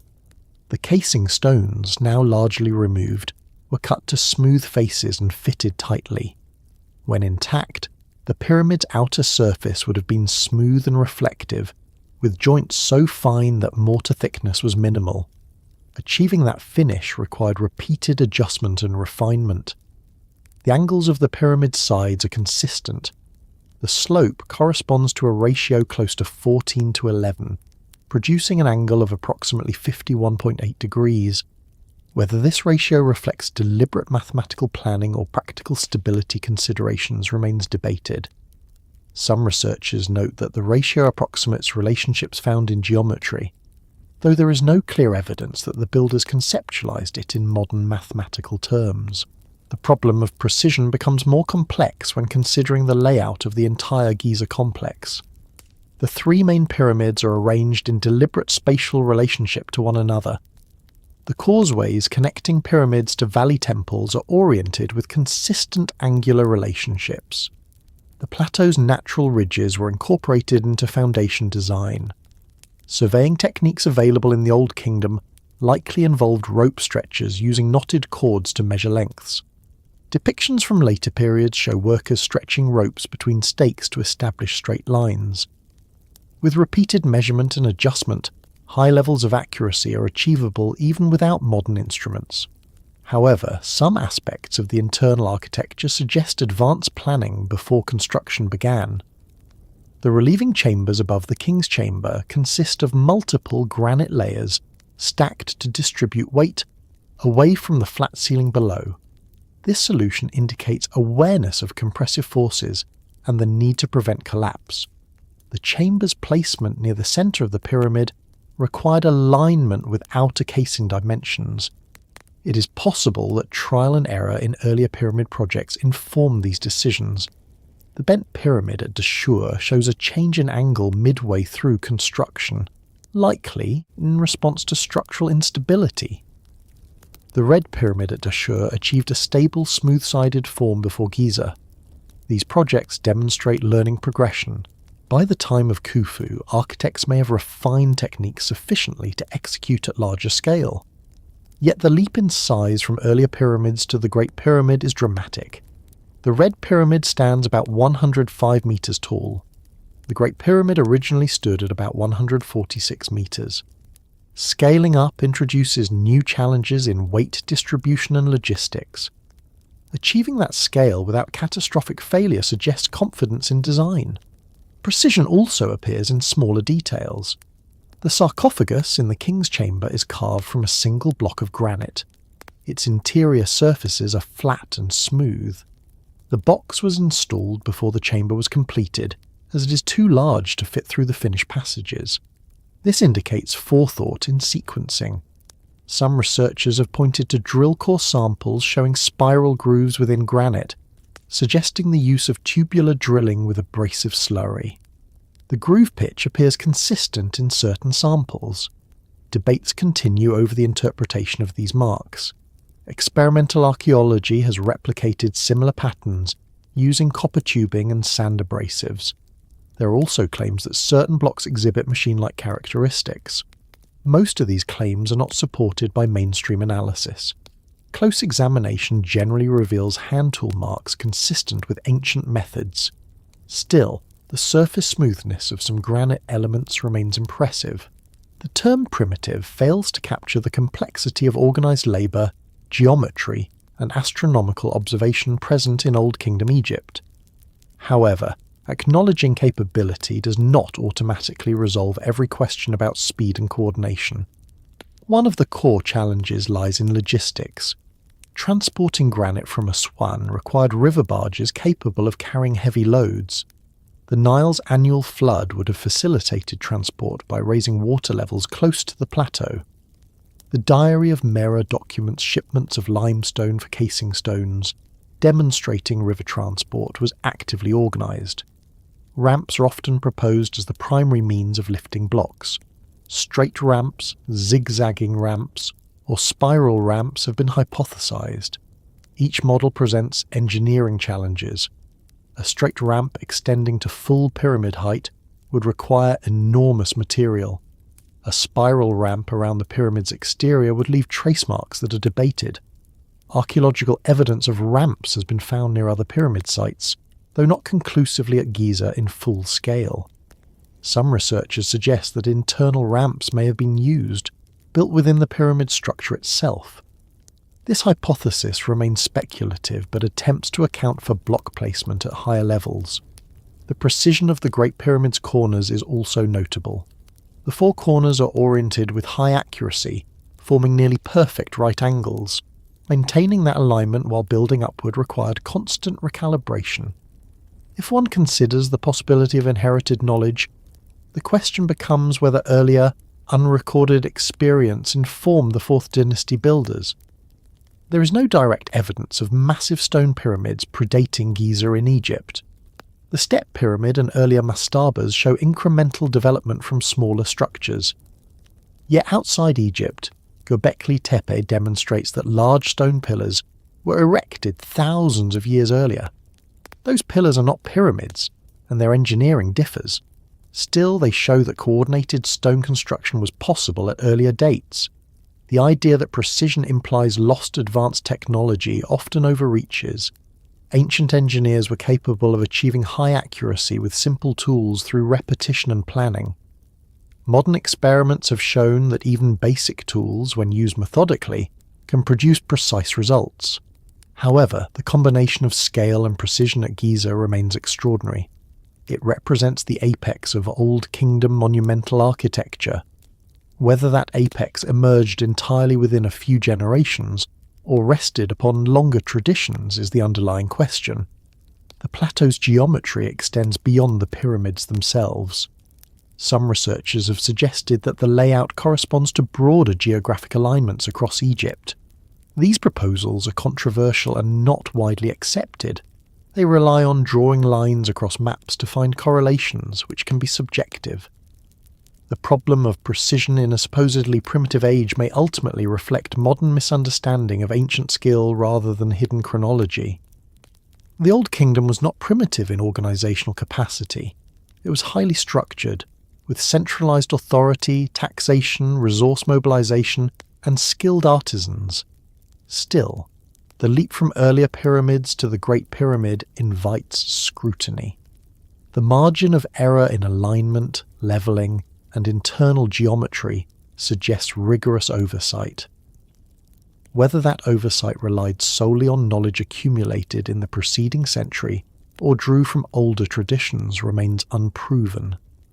As attention moves forward, the focus shifts from human measurement to celestial alignment. Precision in orientation connects directly to observation of the sky. If Giza's builders encoded astronomical information into stone, then understanding what they were observing, and when those observations best align with the monument's geometry, becomes essential. The Giza Plateau is not only arranged across stone and sand, it's arranged in relation to the sky. Every major structure on the plateau carries orientation. The Great Pyramid's sides face the cardinal directions with remarkable accuracy. The smaller pyramids mirror this alignment. The causeways descend at specific angles. The Sphinx faces due east toward the rising sun. These are not random decisions. They reflect deliberate positioning relative to celestial cycles. In ancient Egypt, the sky was not a distant backdrop. It was a living domain. The movement of the sun governed agricultural cycles. The annual flooding of the Nile correlated with the heliacal rising of Sirius, known to the Egyptians as Sopdet. The circumpolar stars never set below the horizon and were associated with eternity. The sun's daily journey across the sky symbolized death and rebirth. Architecture that aligned with these cycles was not decorative, it was functional within religious cosmology. The Great Pyramid's orientation to true north is one of its most precise features.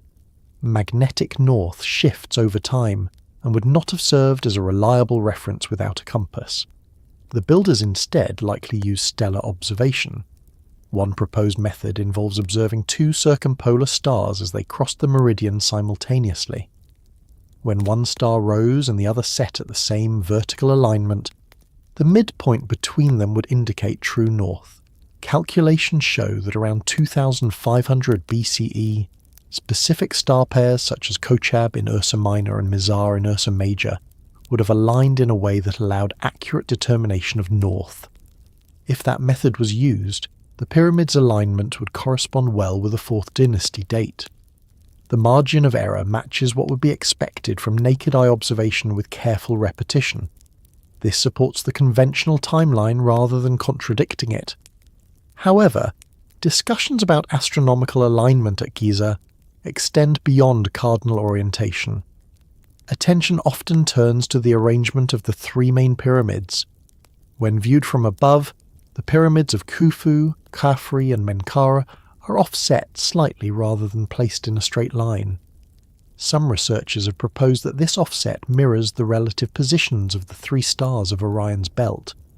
The Orion correlation hypothesis suggests that the pattern corresponds most closely to the sky, as it appeared around 10,500 BCE.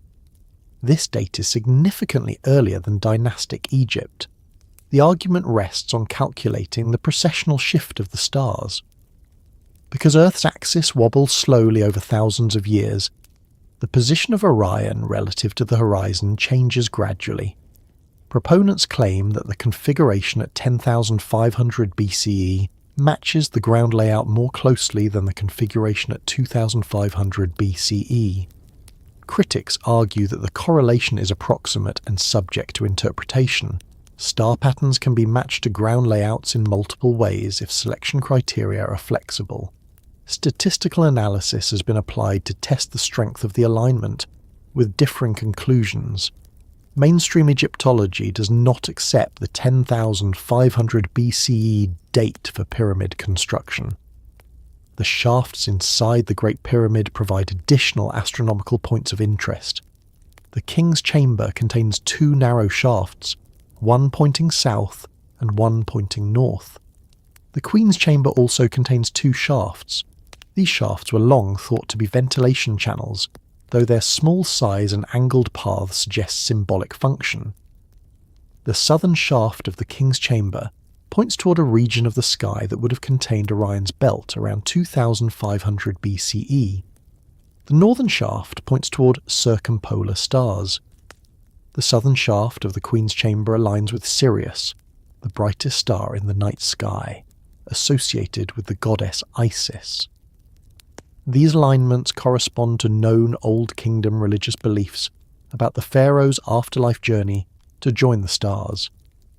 The precessional effect means that these shafts would not align with the same stars thousands of years earlier or later.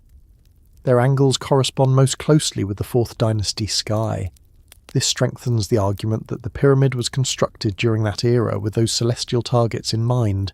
Still, the idea that astronomical alignment could encode deeper time persists. Some researchers suggest that while the shafts correspond to the 2500 BCE sky, The ground layout of the pyramids may reflect a memory of a more ancient celestial configuration. This interpretation requires assuming that the builders intentionally referenced an earlier epoch rather than their present sky. There is also the alignment of the Sphinx to consider. The Sphinx faces due east.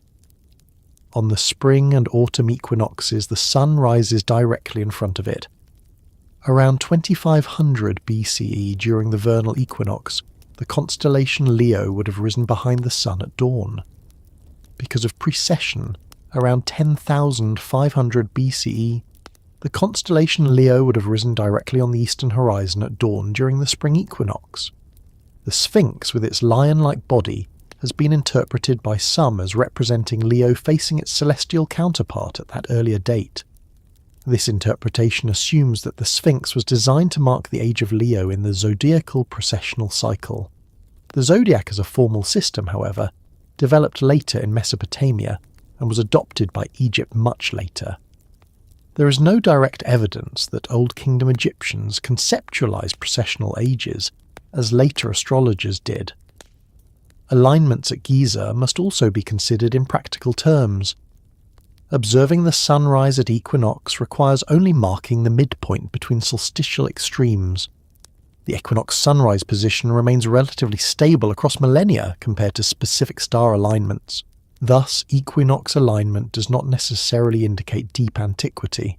The causeways connecting pyramids to valley temples also exhibit orientation. Some are aligned slightly south of west, possibly corresponding to the setting sun at particular times of year. The Khafra causeway has been suggested to align with the setting sun during the winter solstice. These alignments would have symbolic significance within solar worship. Egyptian temples from later periods show explicit solar alignment. At Abu Simbel, constructed during the reign of Ramesses II, the rising sun illuminates interior statues on specific dates. These alignments are documented and intentional. It demonstrates that Egyptian architects were capable of integrating celestial cycles into stone. If Giza's builders encoded astronomical relationships, it does not require invoking lost civilization. It requires acknowledging that Old Kingdom priests and surveyors possessed astronomical knowledge consistent with agricultural and religious needs. The question becomes whether any alignment at Giza cannot be explained within that context. The Orion correlation and Leo-Sphinx association are the primary examples cited in favour of earlier dating. Both remain controversial. One must also consider human pattern recognition. The night sky contains countless stars. When looking for correspondences, it is possible to select patterns that appear meaningful.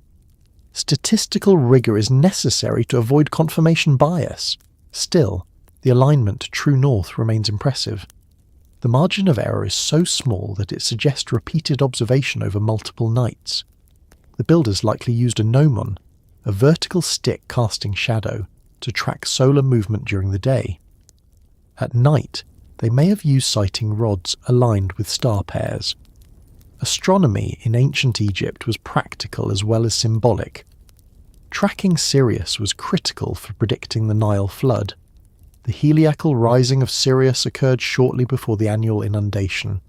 Priests observing this event would have had experience with precise horizon tracking. The horizon itself at Giza is relatively flat toward the east, providing a clear line for sunrise observation. The plateau's elevation above the floodplain offered stable ground for long-term alignment markers. If a civilization had been watching this horizon for centuries before dynastic unification, they would have noted cyclical changes. However, precession unfolds slowly. Detecting it requires comparing observations separated by generations. Whether such long-term tracking occurred is unknown. Ancient Egyptians did not leave explicit written descriptions of precession.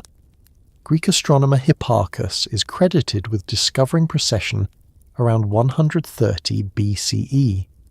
Some argue that earlier cultures may have been aware of it implicitly, but direct evidence is lacking. The geometry of the Great Pyramid has also been associated with mathematical constants, including pi and the golden ratio. Many of these associations arise from interpreting the pyramid's proportions in ways that align with modern mathematical formulations. There is no clear evidence that Old Kingdom Egyptians conceptualized pi as a constant or intentionally encoded it in the pyramid's design. The precision of alignment and slope can be explained through practical construction methods, combined with religious symbolism. The need to orient a royal tomb to the cardinal directions aligns with cosmological beliefs. The association of the king with circumpolar stars aligns with afterlife theology. Still, the visual impact of standing on the plateau at dawn or dusk reinforces the sense that these structures were built with sky in mind. The sun rising between the pyramids casts symmetrical shadows. The Sphinx greets the sunrise directly. The entire complex interacts with light and horizon. If the builders were Old Kingdom Egyptians, then the alignments reflect their worldview at that time. If portions of the plateau were shaped earlier, alignments might reflect older sky configurations. Distinguishing between these possibilities requires more than visual similarity. It requires precise astronomical modelling and correlation with archaeological context. The language of the sky at Giza speaks through orientation, shaft angles, and monument placement. Whether that language references 2500 BCE exclusively or reaches further back into earlier epochs remains a subject of debate. As consideration continues, attention shifts from celestial geometry to environmental context. If alignments suggest particular time frames, the surrounding climate conditions at those times must also be examined. The African humid period and its end play a critical role in evaluating whether monumental construction could have occurred before dynastic Egypt formalized its rule. The Egypt most people picture is a land of sand, sun, and a narrow ribbon of green along the Nile. The Sahara stretches outward in pale expanses. Rain is rare. The sky is usually clear. This climate feels ancient and unchanging. Yet geological and paleoclimatic evidence shows that Egypt has not always been this dry. Between roughly 10,000 BCE and 5,000 BCE, North Africa experienced what is known as the African humid period. During this time, monsoon systems shifted northward. Rainfall increased across regions that are now desert. Lakes filled basins in what is currently arid Sahara. Grasslands spread across wide areas. Rivers flowed where today there is only sand. Rock art found deep within the Sahara depicts cattle, giraffes, and other animals that require water and vegetation. These images confirm a very different environmental reality. Sediment cores taken from ancient lake beds reveal pollen from grasses and shrubs. Fossilized fish remains indicate long-standing bodies of water. Satellite imaging has traced paleo channels, dry riverbeds now buried beneath sand that once carried flowing water. The Sahara was not always an empty expanse. It was once dotted with settlements clustered around lakes and seasonal rivers. The Nile Valley itself would have felt different during that humid era. The floodplain would have been broader in places. Rainfall from surrounding regions would have contributed to more stable water levels. Human communities living along its banks would have had access to abundant resources. Agriculture likely developed under these favourable conditions. If monumental construction at Giza had occurred during the African humid period, the environment would have provided both opportunity and challenge. Increased rainfall could facilitate quarrying by softening stone surfaces and reducing dust. It could also accelerate erosion on exposed limestone surfaces. The Sphinx enclosure, often cited in erosion debates, shows vertical channels that some researchers interpret as rainfall runoff patterns. Critics of this interpretation argue that, while the African humid period did bring more rain, the intensity and duration may not have been sufficient to carve deep vertical grooves into limestone walls of that scale. They suggest that localized weathering processes, including salt crystallization and occasional heavy storms even in arid climates, could produce similar effects over centuries.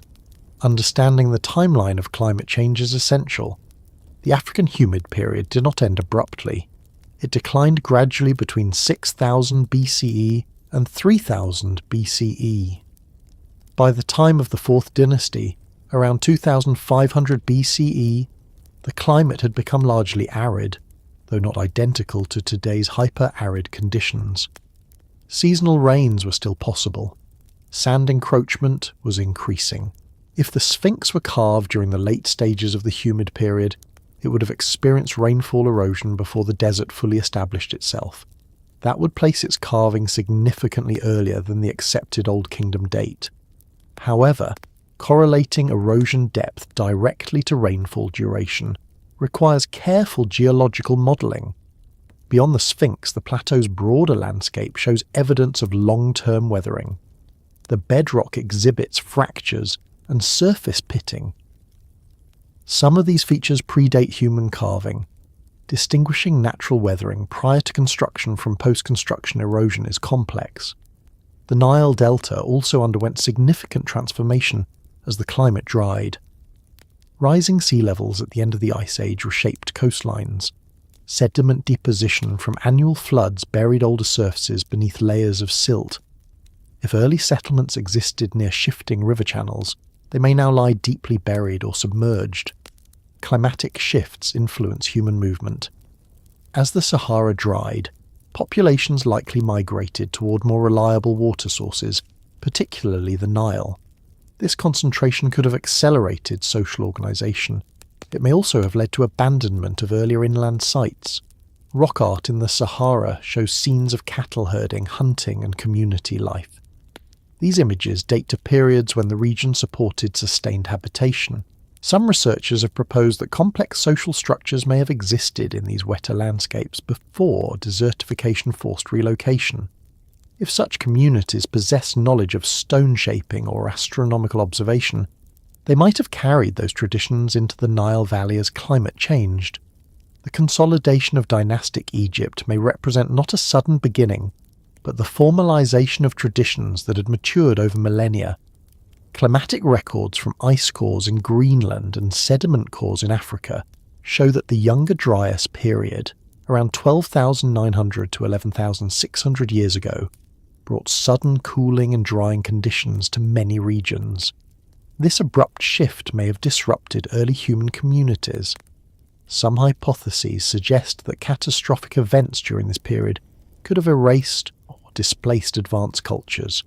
However, direct archaeological evidence of highly advanced civilizations predating 3000 BCE in Egypt remains limited. The pre-dynastic cultures of the Nile Valley show gradual development rather than sudden disappearance of complex societies. If the Giza Plateau had been shaped during the humid period, one would expect to find corresponding material culture from that era. To date, large-scale stone structures clearly dated to that period have not been confirmed in the immediate Giza region. Nabta Playa in southern Egypt demonstrates that stone alignments existed around 6000 to 7000 BCE, but those alignments are modest compared to pyramidal construction. The presence of water during the humid period may also explain certain geological features unrelated to human activity. Runoff patterns in limestone can develop under periodic rainfall, even without continuous heavy precipitation. The interpretation of erosion patterns at the Sphinx must account for these nuances. Climate affects not only erosion but also construction feasibility. Transporting massive stone blocks across soft, rain-saturated ground could present challenges. Conversely, seasonal moisture might reduce friction when dragging sledges over prepared surfaces. The Wadi el-Jarf papyri, dating to Khufu's reign, describe the transport of limestone along the Nile. They confirm active construction in a relatively dry climate where river transport was efficient. If large-scale construction had occurred during the humid period, one might expect similar logistical evidence preserved from that time. The African humid period ended gradually enough that cultural continuity could bridge its decline. It does not necessarily imply a lost advanced civilization wiped out overnight. It does suggest that Egypt's landscape has memory of conditions very different from those experienced today. The desert sands that now surround Giza conceal earlier environmental layers. Paleo lakes and buried riverbeds exist beneath dunes, Ground-penetrating radar and satellite imaging continue to reveal subsurface features. Some researchers propose that undiscovered sites lie hidden beneath sediment in the Nile Delta. The relationship between climate and monument age remains central to debates about Giza's origins.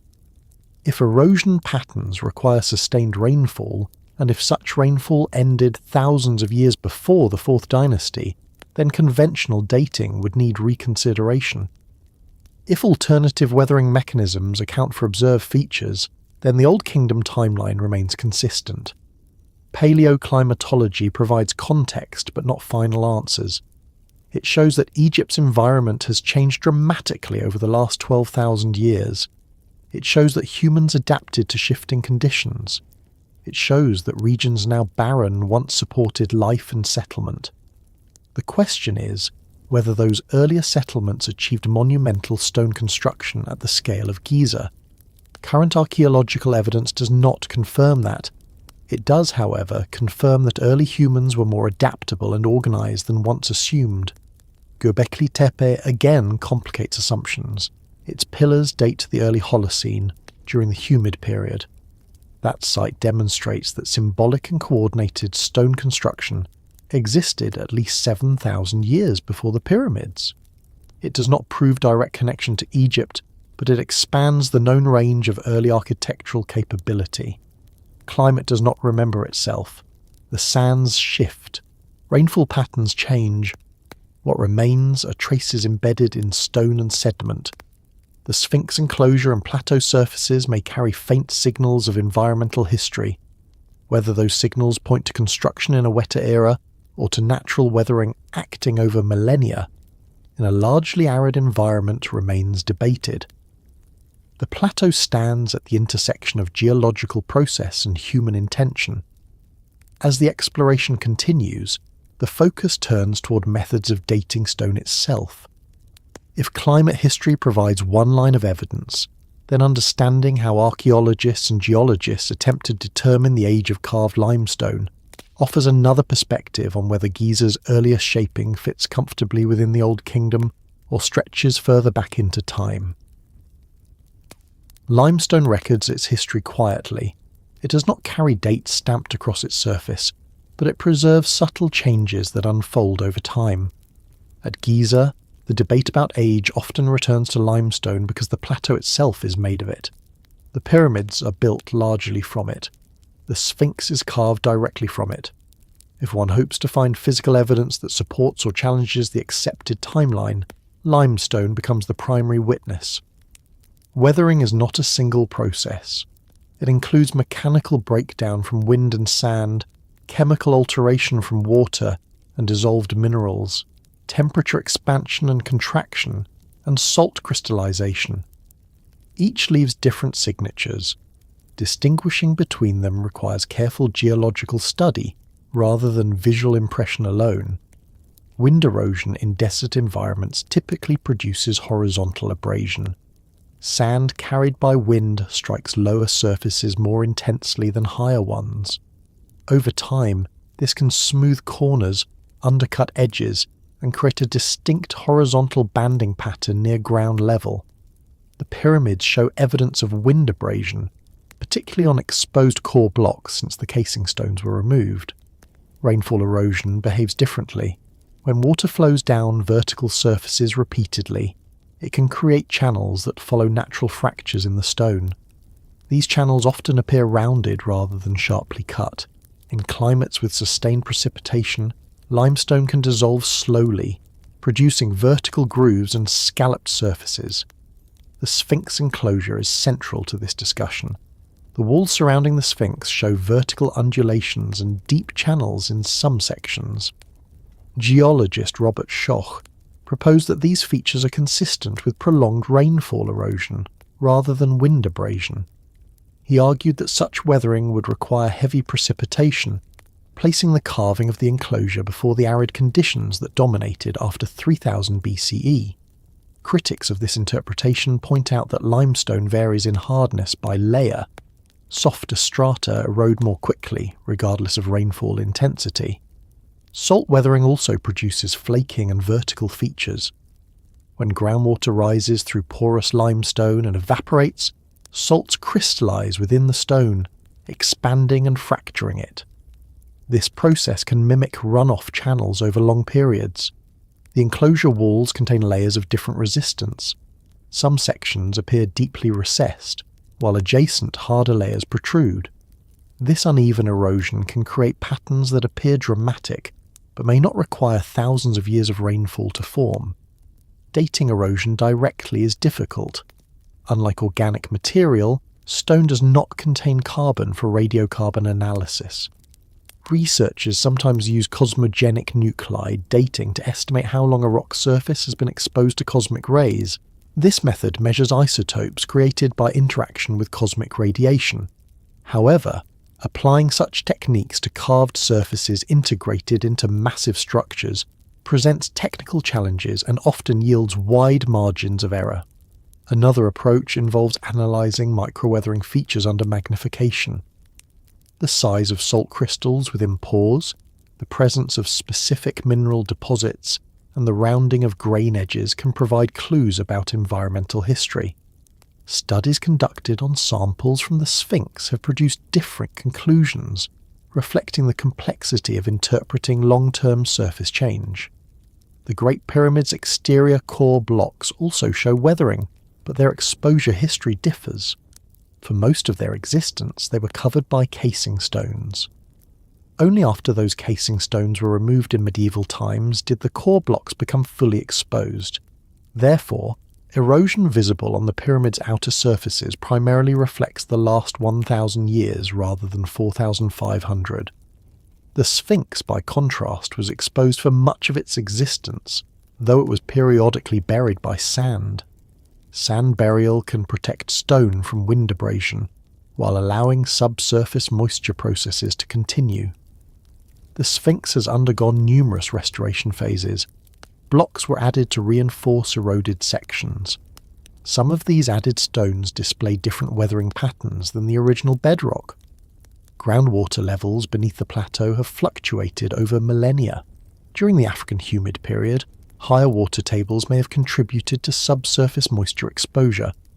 As the climate dried, evaporation increased salt crystallization near the surface. This combination complicates efforts to attribute erosion solely to rainfall.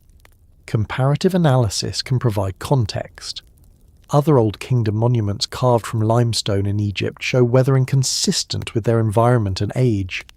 If the Sphinx were significantly older than nearby structures, one might expect a clear difference in erosion style and depth. Some researchers argue that such differences exist. Others contend that variations are explained by stone quality and microenvironment. The Valley Temple near the Sphinx is constructed of massive limestone blocks encased in granite. The limestone surfaces within the temple do not display erosion patterns comparable to those on the Sphinx enclosure walls. This has been used to argue that the Sphinx enclosure predates the temple construction. However, temple walls are composed of quarried blocks rather than carved bedrock. Quarrying exposes fresh stone surfaces that weather differently than exposed natural outcrop. Temperature variation also plays a role in limestone weathering.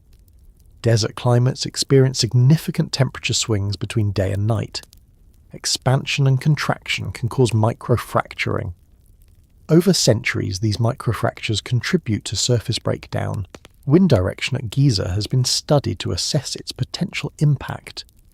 Prevailing winds come predominantly from the north.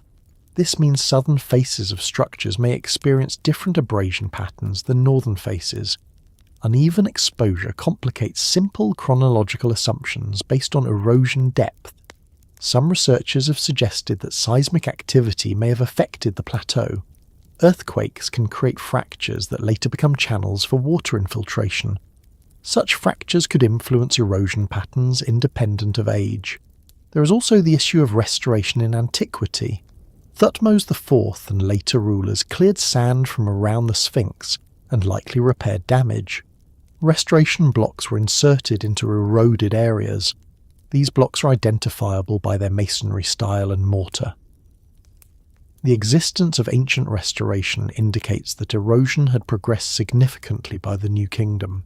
If the Sphinx were carved in 2500 BCE and restored around 1400 BCE, that allows roughly 1,100 years for erosion to occur before restoration. Whether that time span is sufficient to produce the observed weathering remains debated. Experimental modelling of limestone erosion rates under simulated rainfall and salt exposure yields variable results depending on environmental assumptions. The plateau's geological stratigraphy must also be considered. The Mokattam Formation limestone underlying Giza consists of alternating hard and soft layers. The Sphinx was carved from a softer layer for its body and a harder layer for its head. This difference alone could explain variations in erosion depth. The argument for deep antiquity relies heavily on interpreting vertical channels as evidence of sustained heavy rain. Opponents argue that localized heavy storms during transitional climate phases, combined with natural fractures, could produce similar features without requiring a date thousands of years earlier. Archaeological context remains central. The Sphinx is integrated into a complex associated with Khafra's pyramid.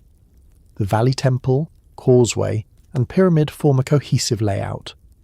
If the Sphinx predated Khafra by thousands of years, one would expect evidence of earlier occupational modification surrounding it. To date, excavations have not revealed clear pre-dynastic monumental architecture at the site. Still, erosion remains one of the few physical clues that can potentially challenge established chronology. Unlike inscriptions, which can be added or removed, erosion accumulates naturally. It is indifferent to human narrative. Interpreting erosion requires caution. Geological processes are complex. Similar patterns can arise from different causes. Without precise measurement of erosion rates under ancient climate conditions, assigning specific dates remains speculative.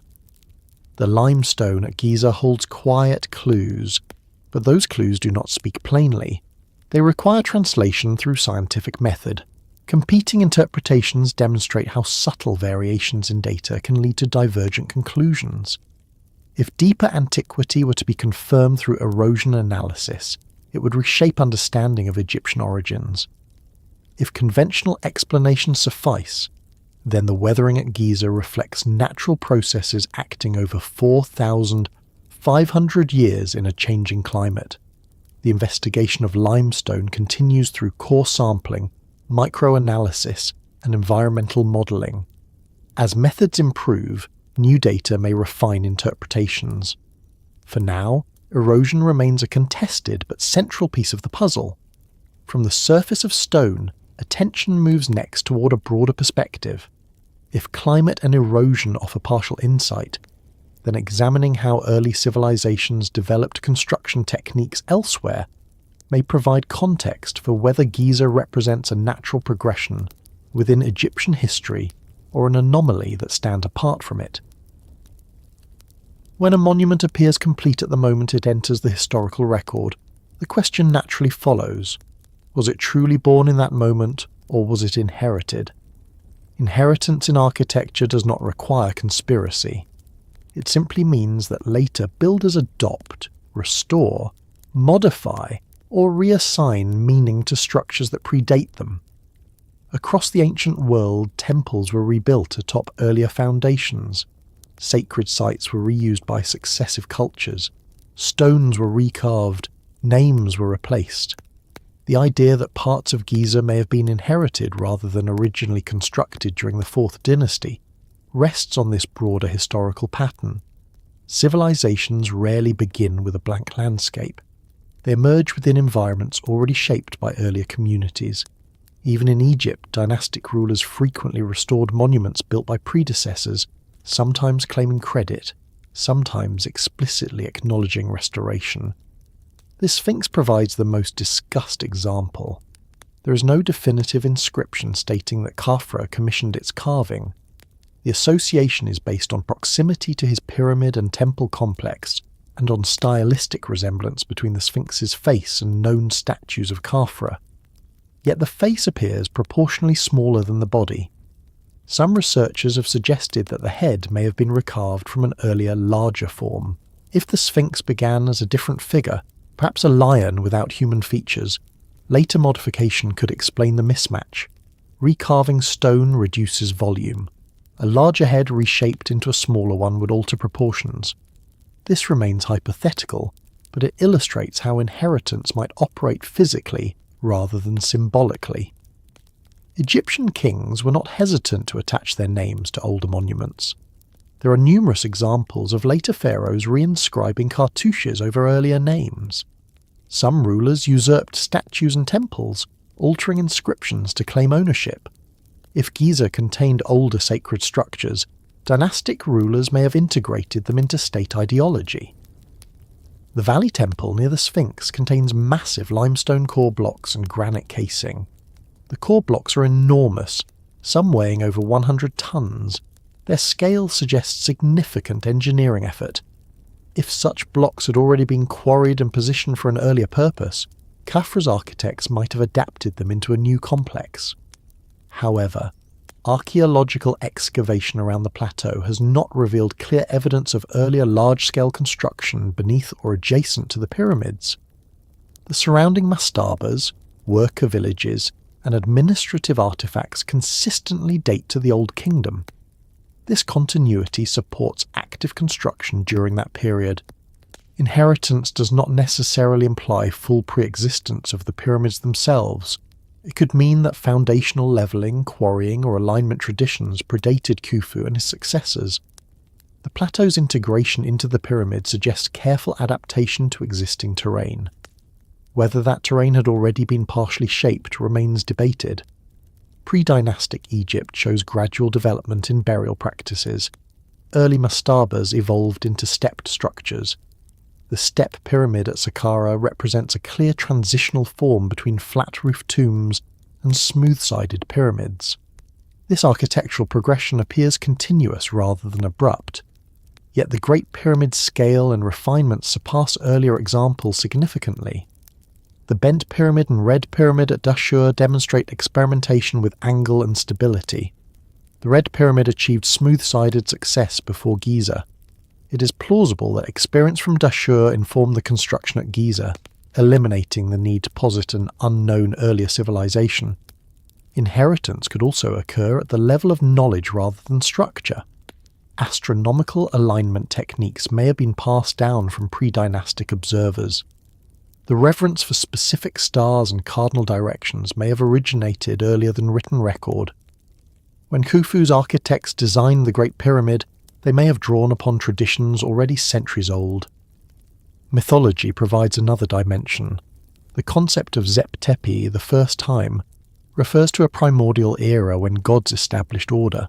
Later temples often claim to restore practices from that original age. The language of restoration appears frequently in Egyptian inscriptions. It does not necessarily refer to physical monuments, but to ritual continuity. The Turin king list includes divine rulers before human kings. These reigns span thousands of years. Historians interpret them symbolically, yet their inclusion suggests that Egyptians conceptualized a deep, temporal horizon beyond recorded dynasties. If monumental structures already existed by the time of early kings, mythic memory could frame them as relics of a sacred past. Inheritance can also occur through reuse of materials. At Giza, blocks were sometimes taken from older quarries and repurposed. Later periods saw removal of casing stones for use in Cairo. This demonstrates the practicality of stone reuse across eras. If parts of Giza predated the 4th dynasty, one might expect to find distinct construction phases visible in masonry style. Stratigraphic analysis of block placement has not conclusively revealed such phases at the pyramids themselves. The masonry appears consistent with Old Kingdom techniques. However, the Sphinx enclosure's geology differs from the quarried blocks of the pyramids. The Sphinx was carved from bedrock rather than assembled. If the enclosure were carved earlier, later builders could have constructed temples around it, integrating it into a new architectural plan. The dream stele of Thutmose IV describes the Sphinx as ancient and partially buried by sand during his reign. It records restoration rather than creation. The absence of a foundational inscription for the Sphinx remains notable but not unprecedented. Inheritance in ancient architecture often leaves subtle traces. Differences in stone finish, mortar composition, or foundation depth can indicate earlier phases. Detailed petrographic analysis of limestone blocks at Giza has not conclusively identified pre-dynastic construction layers within the pyramids. Still, inheritance does not always leave obvious seams. If a later civilization adopted a pre-existing platform or sacred alignment, the visible monument could represent a fusion of old and new. The African humid period created landscapes conducive to settlement before desertification. If early communities used the plateau as a ceremonial site during wetter times, dynastic Egyptians may have formalized that sacred geography into monumental architecture. Cultural continuity across climatic transition is plausible. As the Sahara dried, populations may have concentrated along the Nile, bringing traditions and sacred associations with them. Giza's prominence could reflect long-standing significance rather than sudden selection. The administrative papyri from Wadi al-Jarf confirm active limestone transport during Khufu's reign. This suggests large-scale construction during that period rather than mere restoration. The Diary of Mera references deliveries to the horizon of Khufu. This indicates that the pyramid was being built or at least completed during his lifetime. Inheritance, therefore, if present, would likely involve earlier groundwork rather than fully constructed pyramids awaiting dynastic appropriation. It could involve levelling of the plateau, initial carving of the Sphinx, or establishment of sacred alignment markers. Skeptics argue that inheritance models often rely on gaps in evidence rather than positive proof. Without material artifacts clearly predating the Old Kingdom at Giza's scale, the hypothesis remains speculative. Supporters counter the absence of earlier artifacts may result from burial beneath later construction or erosion. Excavating beneath the pyramids is not feasible. Remote sensing has revealed anomalies but no confirmed earlier structures. Inheritance also operates ideologically. A ruler might claim to restore ancient order by constructing a monument aligned with primordial principles. The pyramid may symbolize cosmic stability rather than architectural novelty. Ultimately, the inheritance question intersects with broader patterns in human history. Sacred sites such as Jerusalem, Rome, and Athens were layered over centuries. Each generation built upon earlier foundations. Egypt itself contains temples constructed atop older sanctuaries. If Giza followed this pattern, its current form may represent culmination rather than origin. Determining the extent of inheritance requires integrating geological analysis, archaeological excavation, and textual interpretation. The plateau remains largely consistent with Old Kingdom construction in the available evidence. Yet the possibility of inherited sacred geography continues to influence alternative interpretations. From inheritance, attention shifts to the pace of architectural development. If Giza represents either culmination or adaptation, examining whether monumental architecture typically appears gradually or emerges abruptly may provide further insight into whether the Great Pyramid fits comfortably within Egypt's developmental trajectory. Large-scale architecture rarely appears fully formed. In most civilizations, monumental construction evolves in visible stages. Early attempts are smaller, less refined, sometimes structurally unstable. Over generations, builders adjust techniques, refine proportions, and improve materials. This progression leaves a record of experimentation. It creates a recognizable learning curve. In Egypt, that curve appears clearly in the early dynastic and pre-dynastic periods. The earliest elite tombs were mastabas, rectangular mud brick structures with flat roofs. These gradually increased in size and complexity. By the 3rd dynasty, Imhotep designed the step pyramid for Djoser at Saqqara. The structure began as a mastaba and expanded upward in stages, creating a stepped form. It represents a transitional experiment in stacking stone. The step pyramid complex shows clear signs of architectural development. Stone blocks were cut in smaller units, resembling mud brick construction patterns translated into limestone. The structure required reinforcement and later adjustments. It reflects adaptation from one building tradition to another. Following the step pyramid came the bent pyramid at Dashur, commissioned by Sneferu. Its lower portion rises at a steep angle of approximately 54 degrees. Midway up, the angle shifts to about 43 degrees. The change likely resulted from concerns about structural instability. Builders corrected their design while construction was underway. This is a visible learning moment preserved in stone. The Red Pyramid, also at Dashur and also attributed to Sneferu, adopted the shallower angle consistently from base to apex. It achieved the first successful smooth-sided pyramid. Its geometry appears stable and deliberate. The transition from bent to red pyramid demonstrates refinement based on experience. By the time Kufu commissioned the Great Pyramid at Giza, the technology of smooth-sided pyramids had been tested. The Red Pyramid stands as evidence that large-scale pyramid construction was already understood. However, the leap in scale from the Red Pyramid to the Great Pyramid is significant. The Red Pyramid rises to about 105 meters. The Great Pyramid originally rose to about 146 meters. The increase in height required exponential increases in stone volume and structural planning. Despite this dramatic scaling, the Great Pyramid does not show mid-construction angle corrections. Its base is level. Its sides converge with remarkable uniformity. Its internal chambers are positioned precisely. The transition from experimentation at Dashur to confidence at Giza appears swift. Some researchers see this as a natural progression. Sneferu's reign spanned several decades, during which he built multiple pyramids. By the time of Kufu, engineers would have accumulated experience. Organizational systems for labor and material transport would have been established. The Great Pyramid represents culmination rather than sudden invention. Others point to the absence of smaller-scale prototypes at Giza itself. The plateau does not show evidence of earlier failed pyramid attempts. Construction appears decisive from the outset. The bedrock was prepared with precision. The layout of the entire complex suggests integrated planning. In most technological developments, mistakes leave traces. At Giza, there are few visible structural miscalculations. The internal relieving chambers above the king's chamber demonstrate foresight in weight distribution.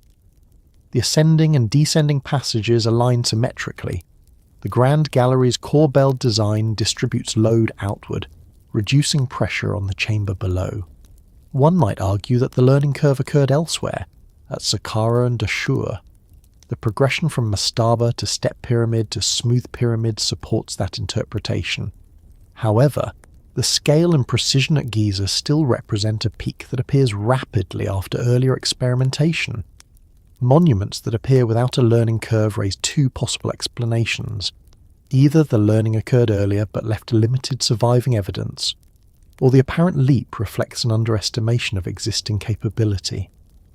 Pre-dynastic Egypt was not devoid of architectural organisation. Large mud brick structures, ceremonial enclosures, and burial complexes existed before stone pyramids.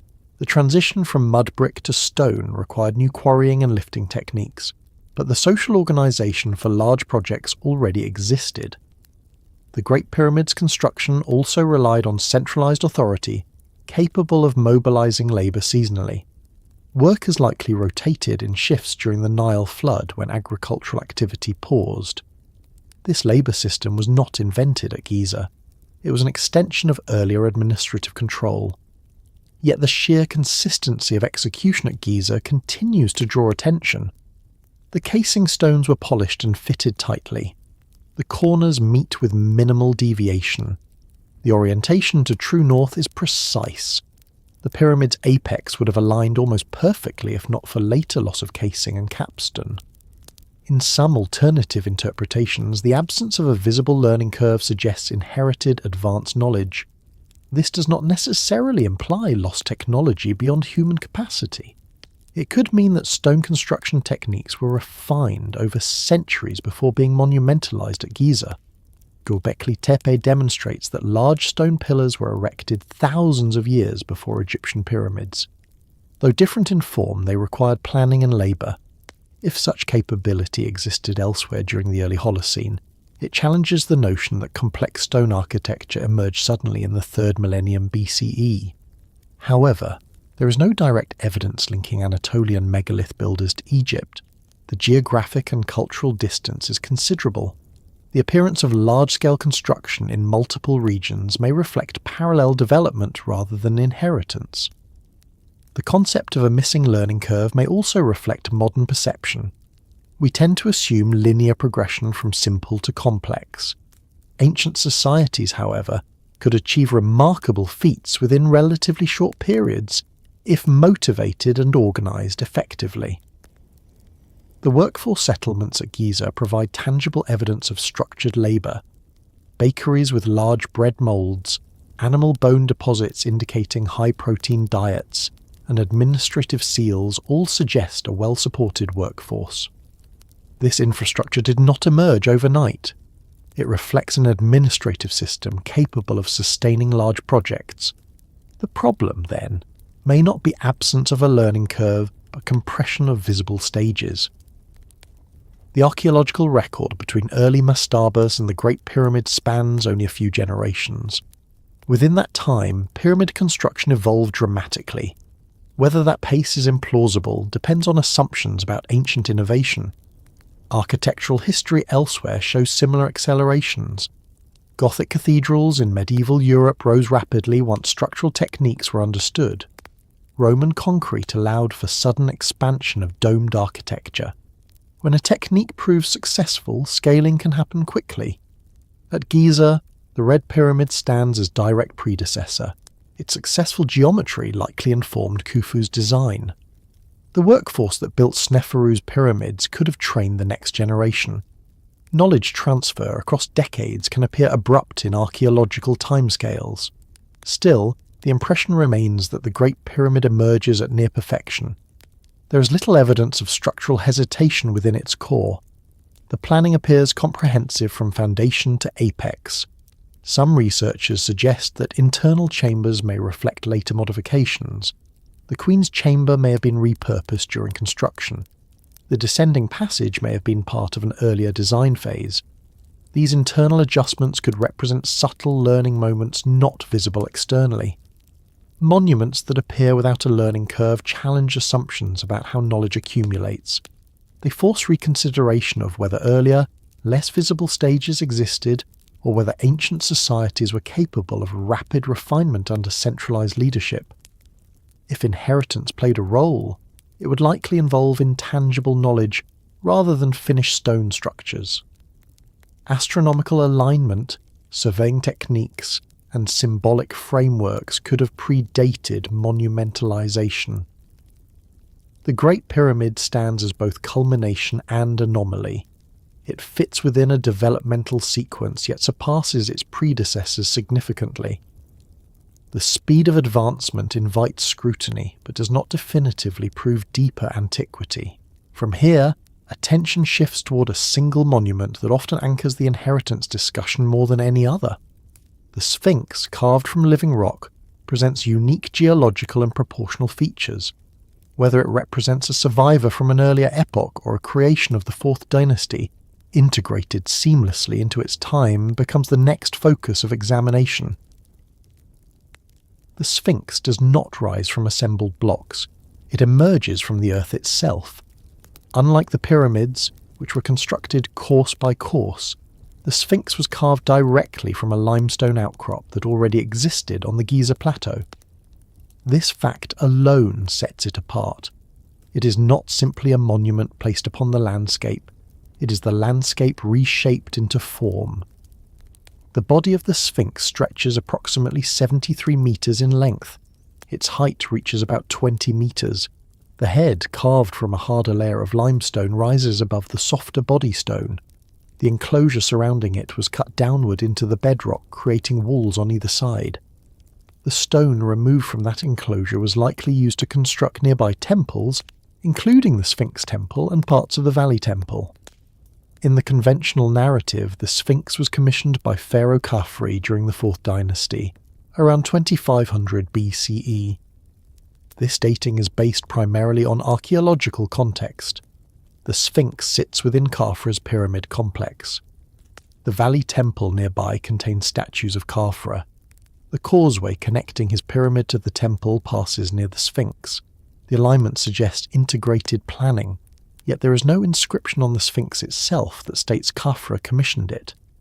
The attribution is inferential rather than explicit. The face of the Sphinx is believed by many scholars to resemble statues of Khafre. Others note differences in facial proportion and stylistic detail. Facial reconstruction studies have produced varying conclusions. If one considers the Sphinx as a survivor rather than a symbol, the perspective shifts. Instead of viewing it solely as a representation of royal authority, it becomes a remnant that endured environmental change and dynastic succession. Its body shows significant erosion compared to surrounding structures. Its enclosure walls exhibit vertical channels and rounded features that differ from the sharper edges of nearby masonry. Proponents of deeper antiquity argue that this erosion indicates great age. They suggest that the Sphinx may have been carved during the African humid period, when rainfall was more intense. If so, Khafre's complex may have been constructed around an already ancient monument, incorporating it into his funerary layout. Skeptics respond that erosion patterns can be explained within the Old Kingdom timeline. Salt crystallization, occasional heavy storms, and fluctuations in groundwater can produce vertical weathering features over centuries. The softer limestone layers of the Sphinx's body erode more quickly than harder layers, exaggerating the appearance of age. The head of the Sphinx remains comparatively well preserved. It was carved from a harder stratum. This difference in material partly explains the contrast between body and head condition. It does not necessarily require recarving. Still, the proportions raise questions. The head appears small relative to the body. Some researchers have proposed that the original carving may have depicted a lion's head without human features. Later recarving could have reshaped it into a pharaonic likeness. If this occurred, the head would shrink in scale relative to the body. There is no definitive archaeological evidence confirming recarving. The surface of the head shows typical erosion and restoration marks. Restoration blocks were added around the body in antiquity to repair damaged sections. The Dream Stele of Thutmose IV records that the Sphinx was already partially buried in sand during his reign, around 1400 BCE. The Dream Stele describes the Sphinx as ancient even then. It does not specify its original builder. Thutmose IV portrays himself as chosen by the Sphinx after clearing sand from around it. The language suggests reverence for a monument whose origins were already distant.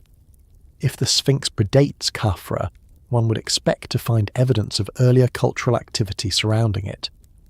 Excavations in the enclosure have revealed quarry marks consistent with Old Kingdom techniques. Stone removed from the enclosure appears to have been used in nearby temples associated with Khafre. This integration complicates the inheritance hypothesis. If the Sphinx was significantly older, later builders would have had to cut around it precisely, aligning their complex with its orientation. That scenario is possible but requires careful planning and respect for a pre-existing sacred object. The Sphinx faces due east. On equinox mornings, the sun rises directly in front of it.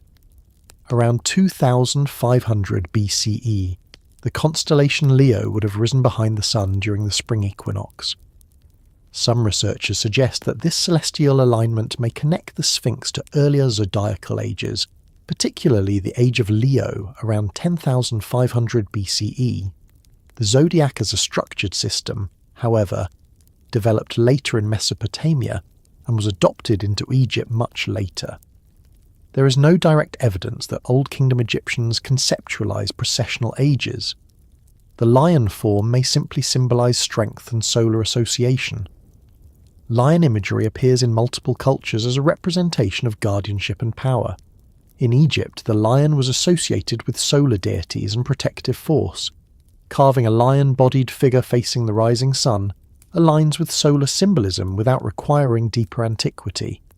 If the Sphinx is a survivor, its survival is literal. It endured shifting sands, environmental change and restoration efforts. It was buried and uncovered repeatedly. It may have been modified. It may have been repaired. Its beard, fragments of which were discovered and now reside in museums, may have been added during a later period.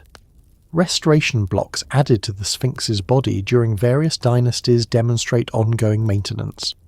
The monument was not abandoned. It remained part of Egyptian religious life for centuries. That continuity suggests that even if its origins were earlier, dynastic Egyptians adopted and preserved it rather than ignoring it. Comparative examples show that cultures often reuse sacred sites.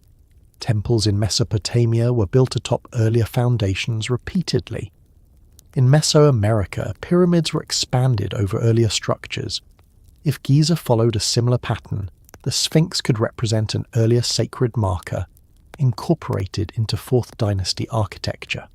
However, no clear stratigraphic layer beneath the Sphinx has been identified that predates Old Kingdom quarrying. Excavations have not uncovered a buried older structure beneath it. The bedrock carving appears continuous with surrounding quarry marks. The enclosure walls show erosion consistent with long-term exposure. Whether that exposure began 4,500 years ago or earlier remains debated. Geological modelling continues to refine understanding of limestone weathering rates under ancient climate conditions. If the Sphinx were carved during the African humid period, it would have experienced thousands of years of rainfall before desertification. That scenario would require the enclosure walls to show erosion patterns consistent with sustained precipitation. Some geologists argue that they do, others disagree. The Sphinx as survivor rather than symbol suggests continuity across epochs. It implies that dynastic Egypt inherited more than it invented, yet the material evidence linking it to Khafra's complex remains strong. Perhaps the most balanced interpretation recognises that the Sphinx's origins are embedded in 4th dynasty context, while acknowledging that its symbolic meaning may have drawn from much older traditions.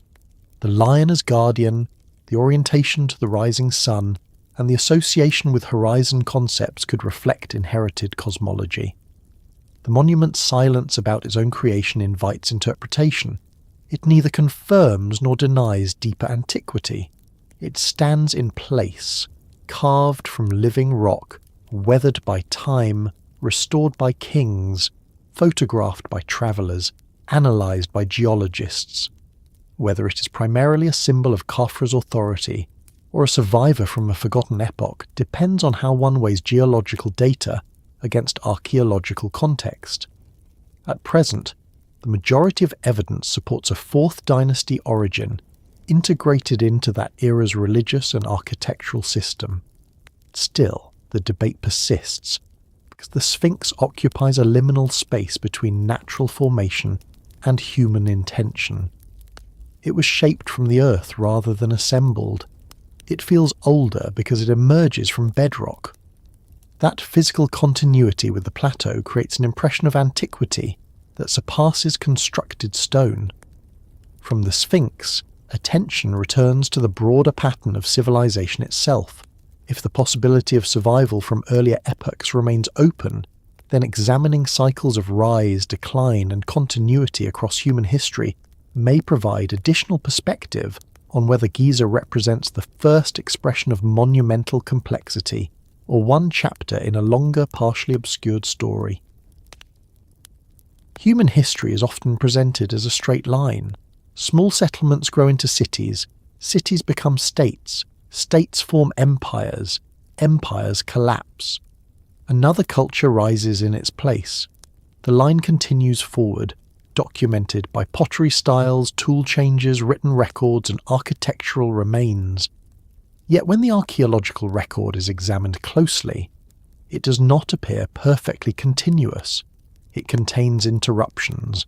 Layers of sediment cover older foundations. Occupation levels vanish and reappear. There are periods where material culture thins out, then returns in altered form.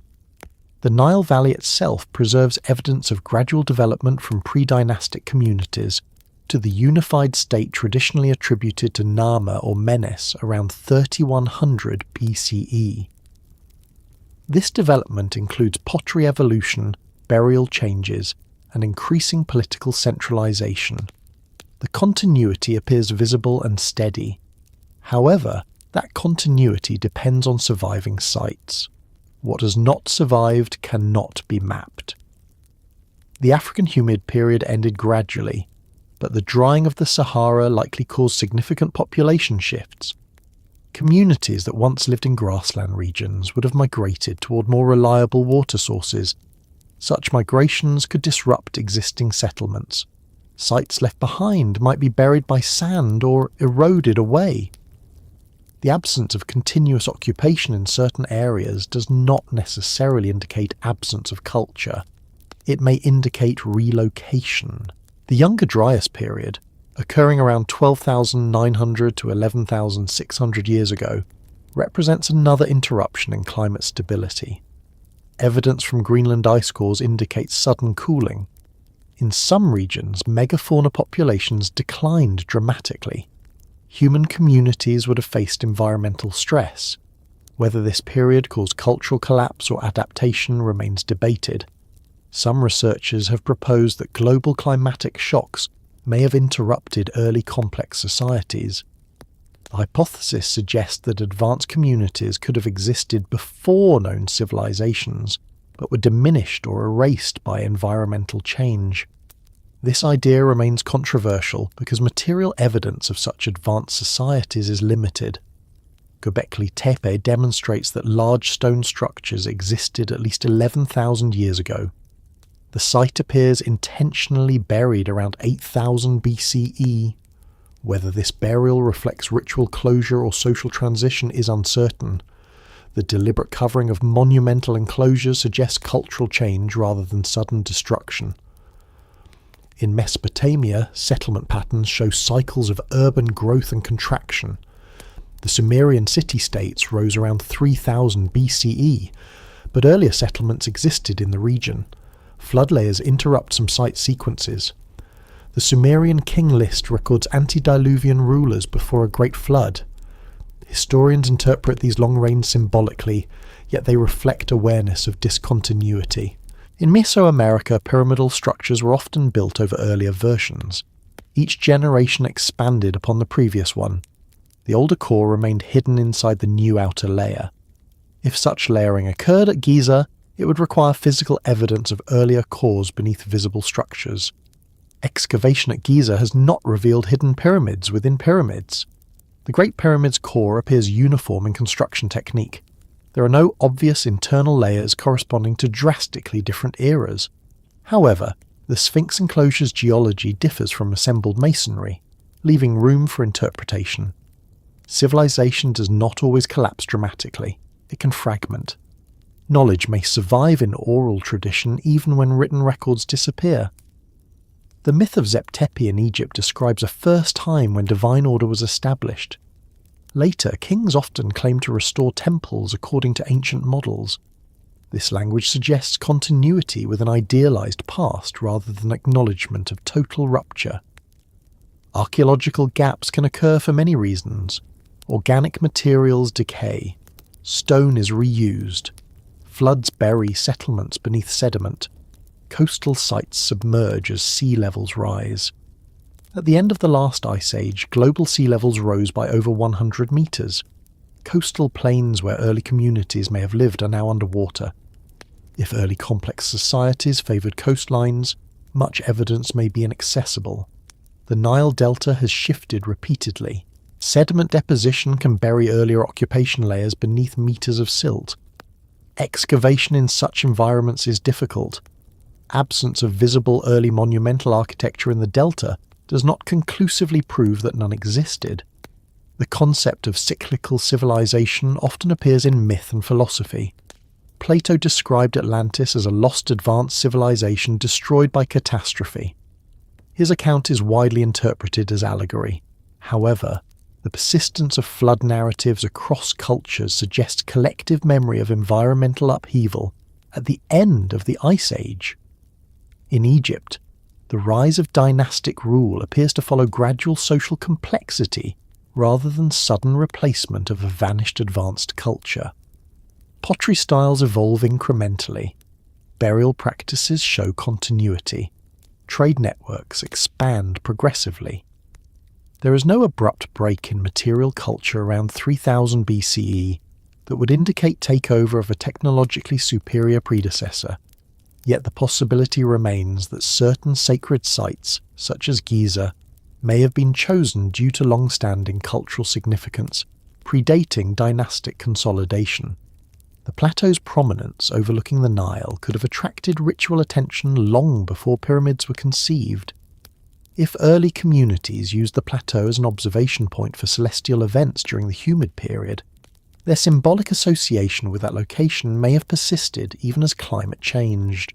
Later dynasties may have monumentalized a site already revered. Gaps between civilizations can be subtle. A site may shift from habitation to ceremonial use. Structures may be abandoned and later reoccupied. Materials may be scavenged for new projects. In such cases, the archaeological record shows overlapping layers rather than clear discontinuity. The Great Pyramid's construction during Khufu's reign is supported by administrative records, worker settlements, and quarry marks. There is no strong evidence of a long-abandoned megalithic structure waiting to be adopted. The Sphinx remains the primary candidate for deeper antiquity due to geological interpretation. Civilization cycles often involve loss of knowledge. After the fall of the Western Roman Empire, certain construction techniques were forgotten in Europe for centuries, yet no physical Roman structures were reinterpreted as belonging to unknown prehistoric builders. Their origins were documented in texts. Egyptian documentation is extensive but not complete. Papyri decay, inscriptions erode, oral tradition shifts over time. If early monumental activity occurred before writing became widespread, its documentation may have been lost. However, the scale of the Great Pyramid and its integration into Old Kingdom funerary practice suggests active construction rather than inheritance of a finished ancient monument. The administrative system supporting its building appears contemporary with Khufu. Cycles of civilization do not require total amnesia. They can involve adaptation and reinterpretation. A sacred symbol may change meaning across eras, while its physical form remains constant. The Sphinx may have functioned as guardian of the necropolis during the Old Kingdom and later. If it predated that era, its survival into dynastic times would represent continuity rather than rupture. When examining gaps between civilizations, it is important to distinguish between cultural interruption and material absence. A site might show reduced occupation for centuries yet retain symbolic importance. Later builders may return to it with new purpose. Giza's plateau does not show clear evidence of abandonment between potential earlier carving and 4th dynasty construction. The integration of pyramid complexes appears cohesive. If a gap existed, it left a little trace in the stratigraphy visible today. Human societies rise and fall. Environmental stress, warfare, trade shifts, and internal dynamics all influence their trajectories. The idea that an advanced civilization built Giza long before Egypt requires identifying a collapse event and subsequent cultural replacement. To date, no definitive archaeological layer at Giza marks such a rupture. Still, the concept of cycles encourages broader perspective. It reminds that the present understanding of history is shaped by surviving evidence. Future discoveries may adjust timelines. The plateau stands as one of the most enduring human-made landscapes on Earth. Whether it marks the first flowering of monumental complexity in the Nile Valley or represents one phase in a longer sequence remains central to the inquiry. From cycles and gaps, attention turns next to what may have been lost in transitions between climatic eras and dynastic formation. If earlier knowledge existed, understanding how it could have vanished or been absorbed becomes the next point of examination. Every major shift in climate or political order reshapes more than landscapes. It reshapes memory. It determines which tools survive, which skills are practiced, and which stories are told. When the African humid period ended, and North Africa gradually transformed into the desert known today, the change was not a single event. It unfolded over centuries. Lakes shrank, seasonal rains diminished, grasslands gave way to sand. Communities that had once thrived in wide-open savanna environments were forced to adapt. Archaeological evidence from the Sahara reveals abandoned lake beds, remnants of cattle enclosures, and rock art depicting animals that no longer inhabit the region. These communities were not primitive in any dismissive sense. They herded cattle, created art, and organised seasonal movement around water sources. When the climate shifted, their way of life had to change. The Nile Valley offered stability during this transition. As surrounding regions dried, the Nile's annual flood remained dependable. Populations likely moved closer to its banks. This concentration may have accelerated social complexity. Irrigation systems, territorial boundaries, and centralised leadership could have emerged from the need to manage limited fertile land. Transitions like this can erase certain forms of knowledge while preserving others. If early communities possessed regional expertise tied to specific environments, lake navigation, grassland herding patterns, seasonal rainfall tracking, that knowledge may have become less relevant once the climate changed. Practices linked to a wetter Sahara would not survive unchanged in an arid Nile corridor. If monumental construction or astronomical traditions existed in those earlier communities, some elements may have been preserved, others adapted, and still others forgotten. Knowledge transfer is rarely complete. Oral traditions compress details. Symbols endure while techniques fade. The Younger Dryas period, which preceded the African humid period, represents an even sharper transition. Sudden cooling and drying conditions would have challenged early human populations. Some researchers have proposed that this climatic shock may have disrupted emerging complex societies. The idea of a lost advanced civilization destroyed by environmental catastrophe arises from this context. However, direct archaeological evidence of highly advanced societies predating 3000 BCE in Egypt remains limited. What can be confirmed is that environmental change forces migration and adaptation. When communities relocate, they leave behind physical structures that may erode or be buried. Sea levels rose dramatically at the end of the last ice age. Coastal plains that once supported settlements now lie underwater. If early complex societies favoured coasts or river deltas, much of their infrastructure may be inaccessible. The Nile Delta itself has accumulated thick layers of sediment over millennia. Earlier occupation levels may be buried deeply beneath later deposits. In transitions between climatic regimes, certain materials survive better than others. Stone remains, wood decays, mud brick dissolves. If early monumental activity relied on perishable materials, little trace would endure. If stone was used, its survival would depend on later reuse or protection. When dynastic Egypt emerged, it inherited a landscape already shaped by thousands of years of human presence. Pre-dynastic sites show gradual development rather than abrupt replacement. Pottery styles evolve. Burial goods increase in complexity. Trade networks expand. If there had been a sophisticated pre-dynastic civilization capable of building Giza-scale monuments, one might expect discontinuity in material culture, a sudden appearance of techniques without precursor.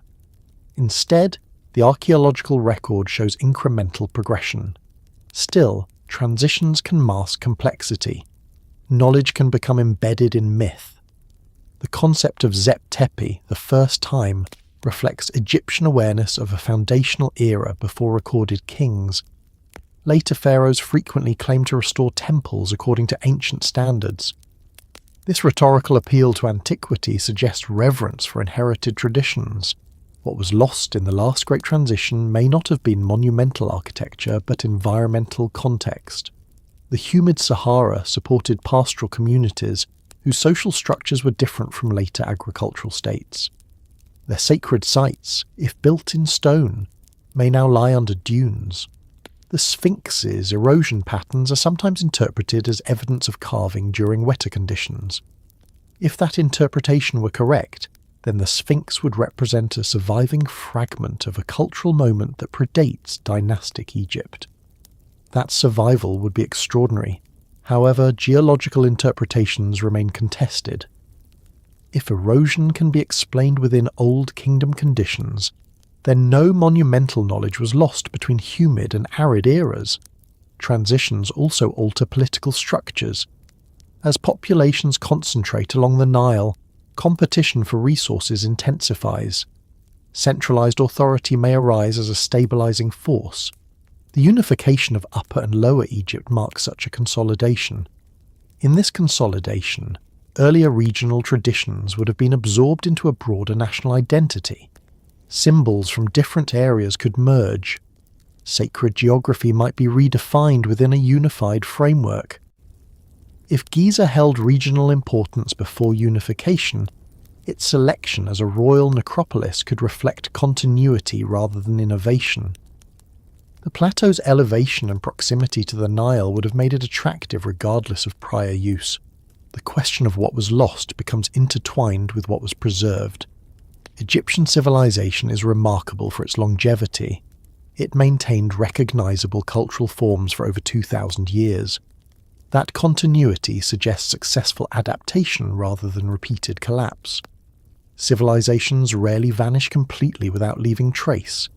Even in cases of catastrophic decline, such as the Bronze Age collapse in the Eastern Mediterranean, archaeological layers preserve evidence of upheaval.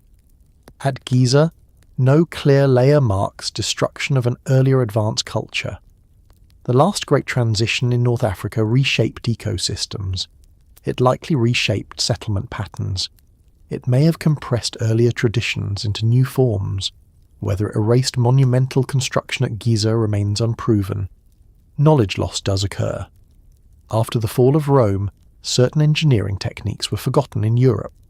Yet Roman roads and aqueducts remained visible reminders of earlier capability. If a lost civilization had built massive stone pyramids at Giza, their remains would be difficult to erase entirely. The plateau does not show buried pyramids beneath pyramids. It shows consistent Old Kingdom masonry. The Sphinx remains the only structure whose geological context invites deeper chronological debate. If something was lost in the transition from humid Sahara to arid Nile corridor, it may have been ecological diversity and mobility rather than architectural knowledge. Communities that once ranged widely would have settled more permanently along the river. The rise of dynastic Egypt may represent adaptation to environmental constraint, rather than inheritance of forgotten high technology. Monumental construction could have emerged as a response to centralized power in a newly stabilized agricultural society. Still, the possibility of partial memory remains.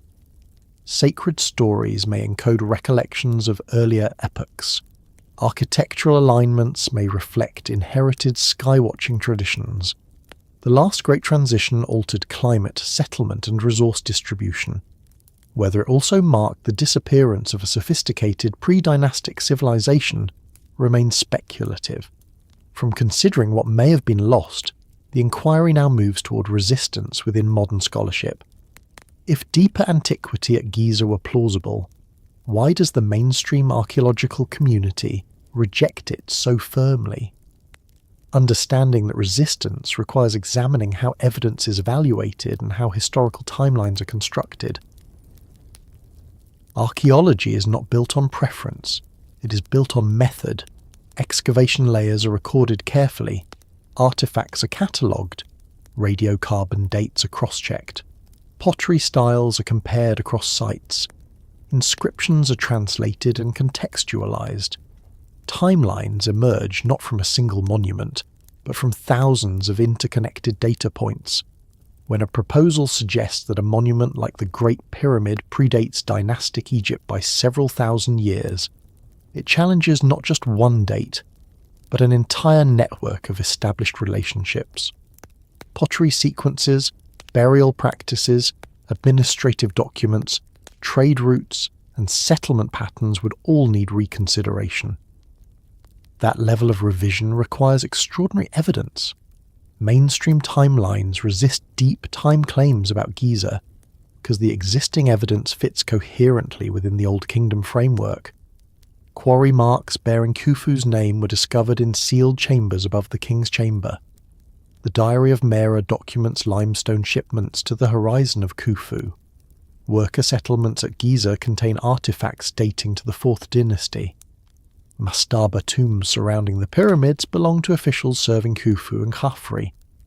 These pieces form a consistent picture.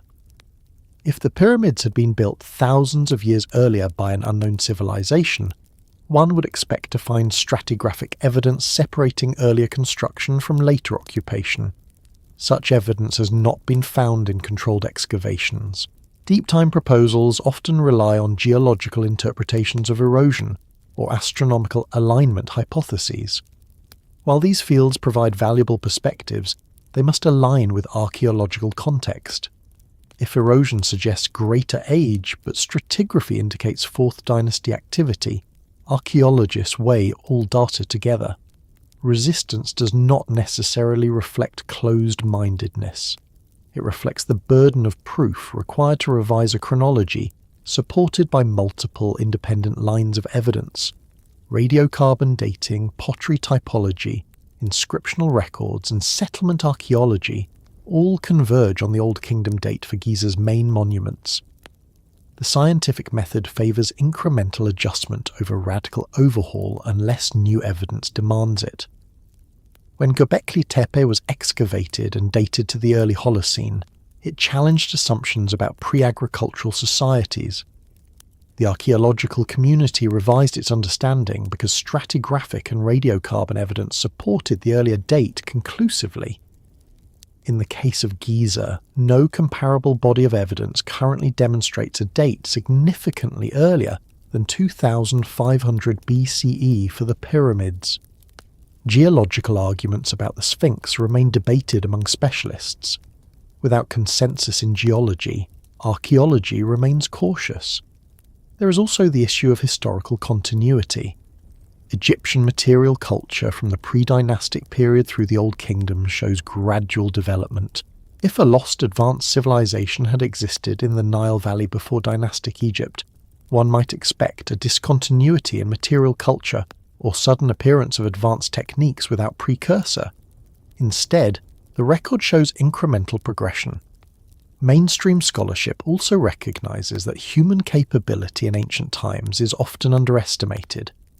The idea that precision implies lost high technology reflects a modern bias. Ancient engineers were capable of remarkable achievements using simple tools and organized labor. Timelines resist deep time because they are anchored in context. The pyramids are not isolated structures. They are embedded within cemeteries, temples, worker villages, and administrative networks dated securely to the 4th dynasty. To move the pyramids earlier would require redating all associated material evidence. There is also the risk of confirmation bias. Once a hypothesis about deep antiquity is proposed, evidence may be interpreted selectively to support it. Scientific review requires reproducibility and independent verification. Extraordinary claims demand strong empirical backing. Academic resistance can sometimes appear rigid from outside. However, it is designed to prevent speculative narratives from overriding material evidence. Archaeology has revised timelines many times when new discoveries warranted it. The dating of early human migration, the age of certain cave paintings, and the complexity of pre-agricultural societies have all been adjusted based on new data. In the case of Giza, the weight of evidence currently supports Old Kingdom construction. The Sphinx's erosion patterns remain the most significant geological argument for deeper antiquity. Until those patterns are conclusively dated to a period before 3000 BCE, mainstream chronology remains stable. Timelines also reflect methodological caution. Radiocarbon dating has margins of error. Geological processes can produce similar surface features under different conditions. Astronomical correlations can be interpreted in multiple ways. Scholars prefer converging evidence rather than single-point anomalies. There is also an institutional dimension. Research funding, excavation permits, and peer review operate within established frameworks. Radical reinterpretations require publication in peer-reviewed journals and replication by independent researchers. Popular narratives alone do not shift academic consensus. That said, resistance does not equal dismissal. Geological studies of the Sphinx continue. Remote sensing technologies are applied to the plateau. New papyri discoveries, such as those at Wadi al-Jarf, refine understanding of construction logistics. Scholarship evolves as evidence accumulates. Deep-time proposals often arise from a genuine sense of wonder at the scale and precision of Giza. That wonder is understandable. However, revising chronology requires more than aesthetic impression. It requires material proof. Mainstream archaeology does not claim absolute certainty. It operates on best-fit explanations given available data. If future discoveries, such as stratified artifacts beneath the Sphinx, clearly predating dynastic Egypt, were found, timelines would adjust. Until such evidence emerges, the Old Kingdom framework remains the most coherent explanation for Giza's construction. The pyramids fit within Sneferu's architectural experiments and Khufu's administrative records. The Sphinx integrates into Khafra's complex. The resistance to deep time reflects commitment to cumulative evidence rather than attachment to tradition. Historical narratives are strongest when multiple lines of data intersect consistently. As the exploration continues, attention shifts from institutional caution to the more imaginative question. If the builders were not Egyptians of the 4th dynasty, then who could they have been? Considering that possibility requires examining known cultures of the early Holocene and evaluating whether any align plausibly with the scale and organisation required for Giza. If the builders of Giza were not the Egyptians of the 4th dynasty, the question that follows is unavoidable.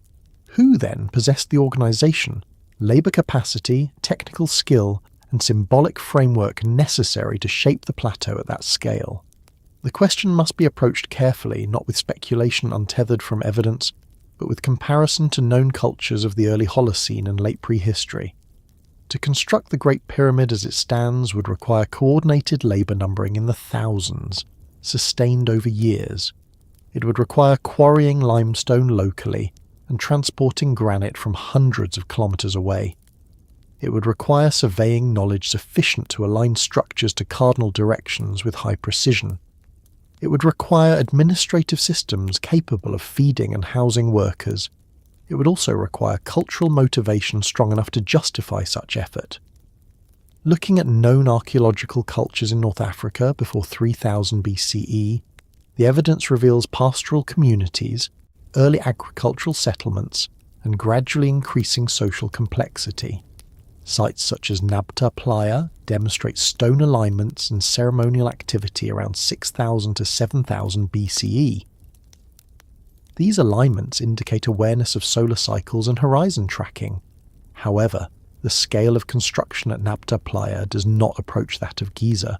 Further south and east, Göbekli Tepe in modern-day Turkey demonstrates that monumental stone construction existed around 9600 BCE. The pillars at Göbekli Tepe weigh several tons. They were arranged in circular enclosures and carved with reliefs. The site predates widespread agriculture according to some interpretations. It shows that coordinated labour and symbolic architecture existed much earlier than once assumed. However, Göbekli Tepe does not show pyramidal geometry, large-scale stone stacking, or evidence of centralised state administration comparable to dynastic Egypt. It appears to have been a ritual site rather than an urban centre. There is no clear cultural link between Anatolia and the Nile Valley during that period that would account for transfer of megalithic engineering traditions at the scale required for Giza. Another possibility sometimes proposed is a maritime culture active along now submerged coastlines at the end of the last ice age. as sea levels rose more than 100 metres between roughly 12,000 and 6,000 BCE, coastal plains were inundated. If complex settlements existed along those plains, their remains may now lie underwater. Underwater archaeology has revealed submerged structures in various parts of the world, though most remain debated in origin. For such a maritime civilization to build Giza, it would need to have established itself inland along the Nile, mobilised local resources and left clear archaeological evidence. To date, no such evidence has been discovered in controlled excavations in Egypt. Some alternative narratives invoke transcontinental travellers, lost advanced civilizations, or external intervention. These ideas often arise from a perception that ancient Egyptians could not have achieved Giza's precision on their own. However, this perception conflicts with archaeological findings showing organised labour forces, administrative papyri, and progressive architectural development within Egypt itself. The pre-dynastic cultures of Upper Egypt, such as Naqada I and II, show increasing social stratification. Elite burials contain exotic goods from distant regions. Trade networks extended to Nubia and the Levant. This gradual accumulation of wealth and organisational structure provides a plausible foundation for monumental construction by the Old Kingdom. If the builders were not Egyptians in the strict dynastic sense, they would likely have been immediate predecessors within the same regional continuum, rather than a wholly separate civilization. In that case, the distinction between Egyptian and pre-Egyptian becomes semantic rather than cultural. The idea of a completely lost advanced civilization building Giza requires identifying a collapse event that removed nearly all traces of their material culture, while leaving only stone monuments behind. Archaeologically, such selective erasure is unlikely. Even collapsed societies leave pottery shards, tools, and settlement remains. The Sahara contains rock art and stone tools from early Holocene communities. These materials demonstrate cultural activity but not large-scale urban organisation. No evidence of advanced metallurgy or centralised bureaucracy predating dynastic Egypt has been confirmed in the Nile Valley. If the Sphinx were carved during the African humid period, it could represent the work of a complex but non-literate society. Such a society might leave minimal written record. However, carving a monument of that size would still require sustained labour and coordination. Associated habitation sites should exist nearby. To date, none have been identified that clearly predate the Old Kingdom at that scale.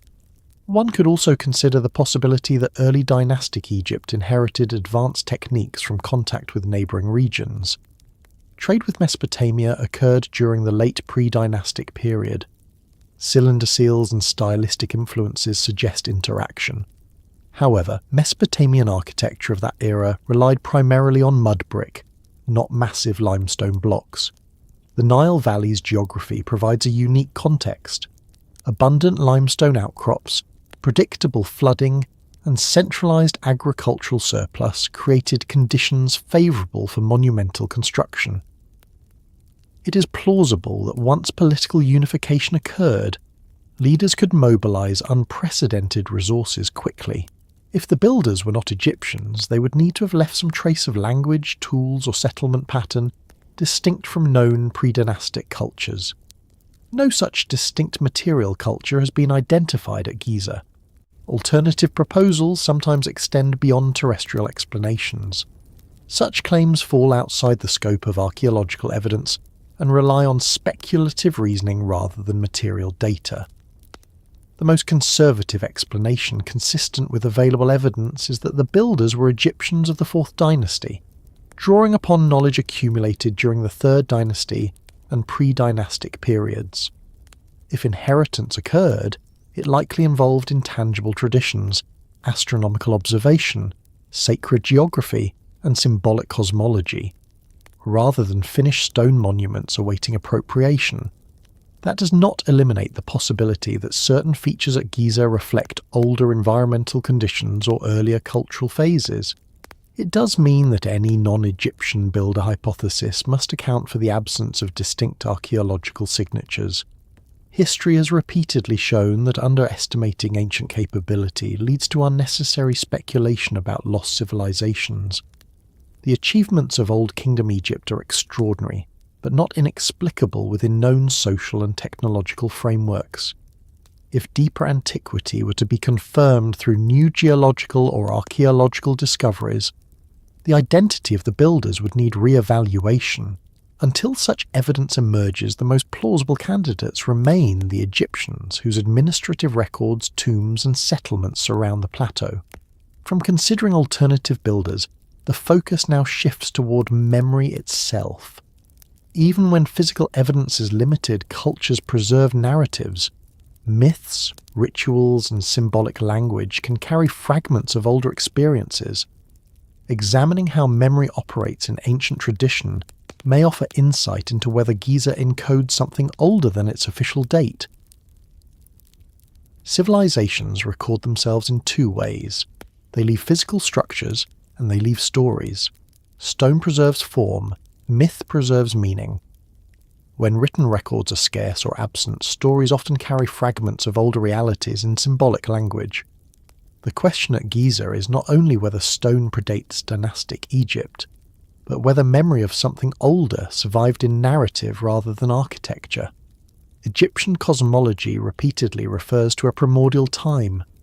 Zep Tepi, the first time, describes the era when order emerged from chaos and the gods established the foundations of the world.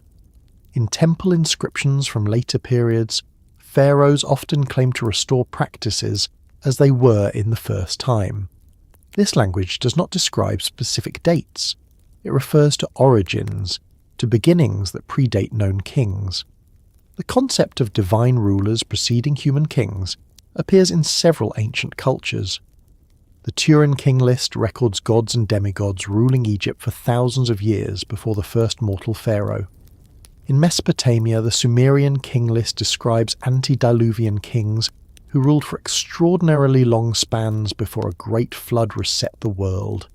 Historians interpret these reign lengths symbolically, yet their inclusion suggests that ancient societies imagined a distant past far older than recorded dynasties.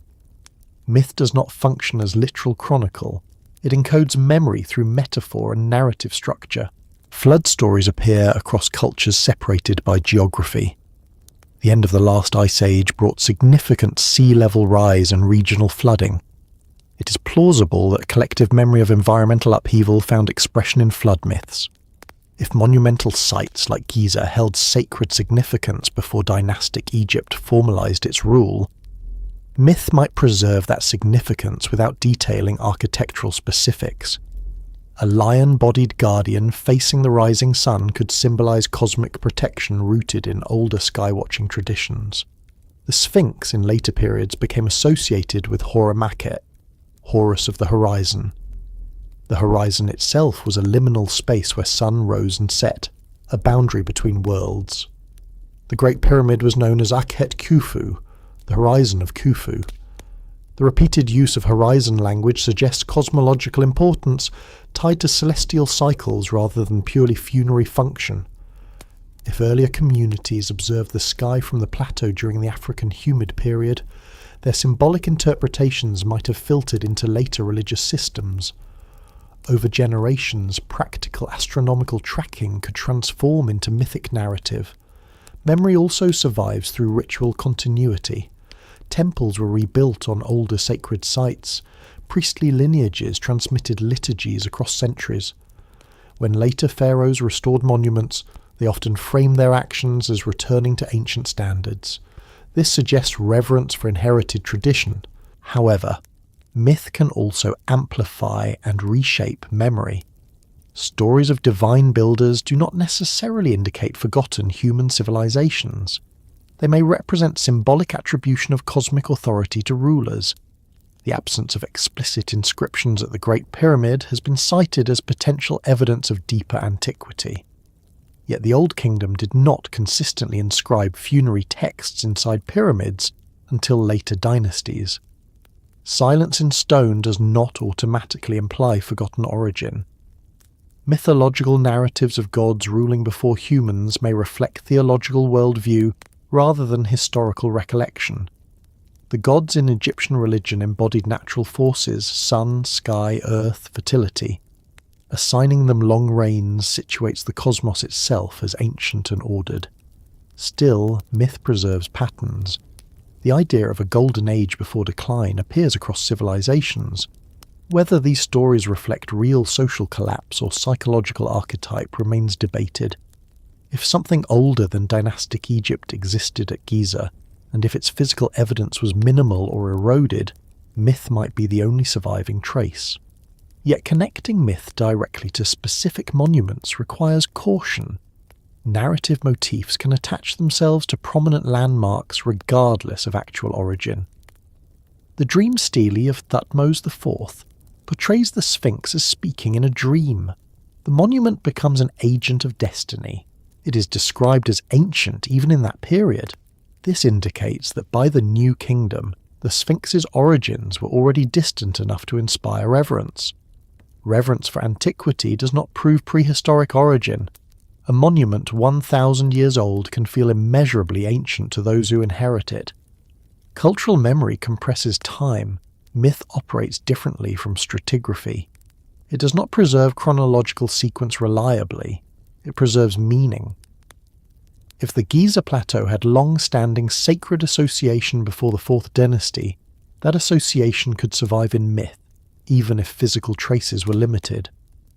Archaeological evidence currently anchors Giza firmly within the Old Kingdom.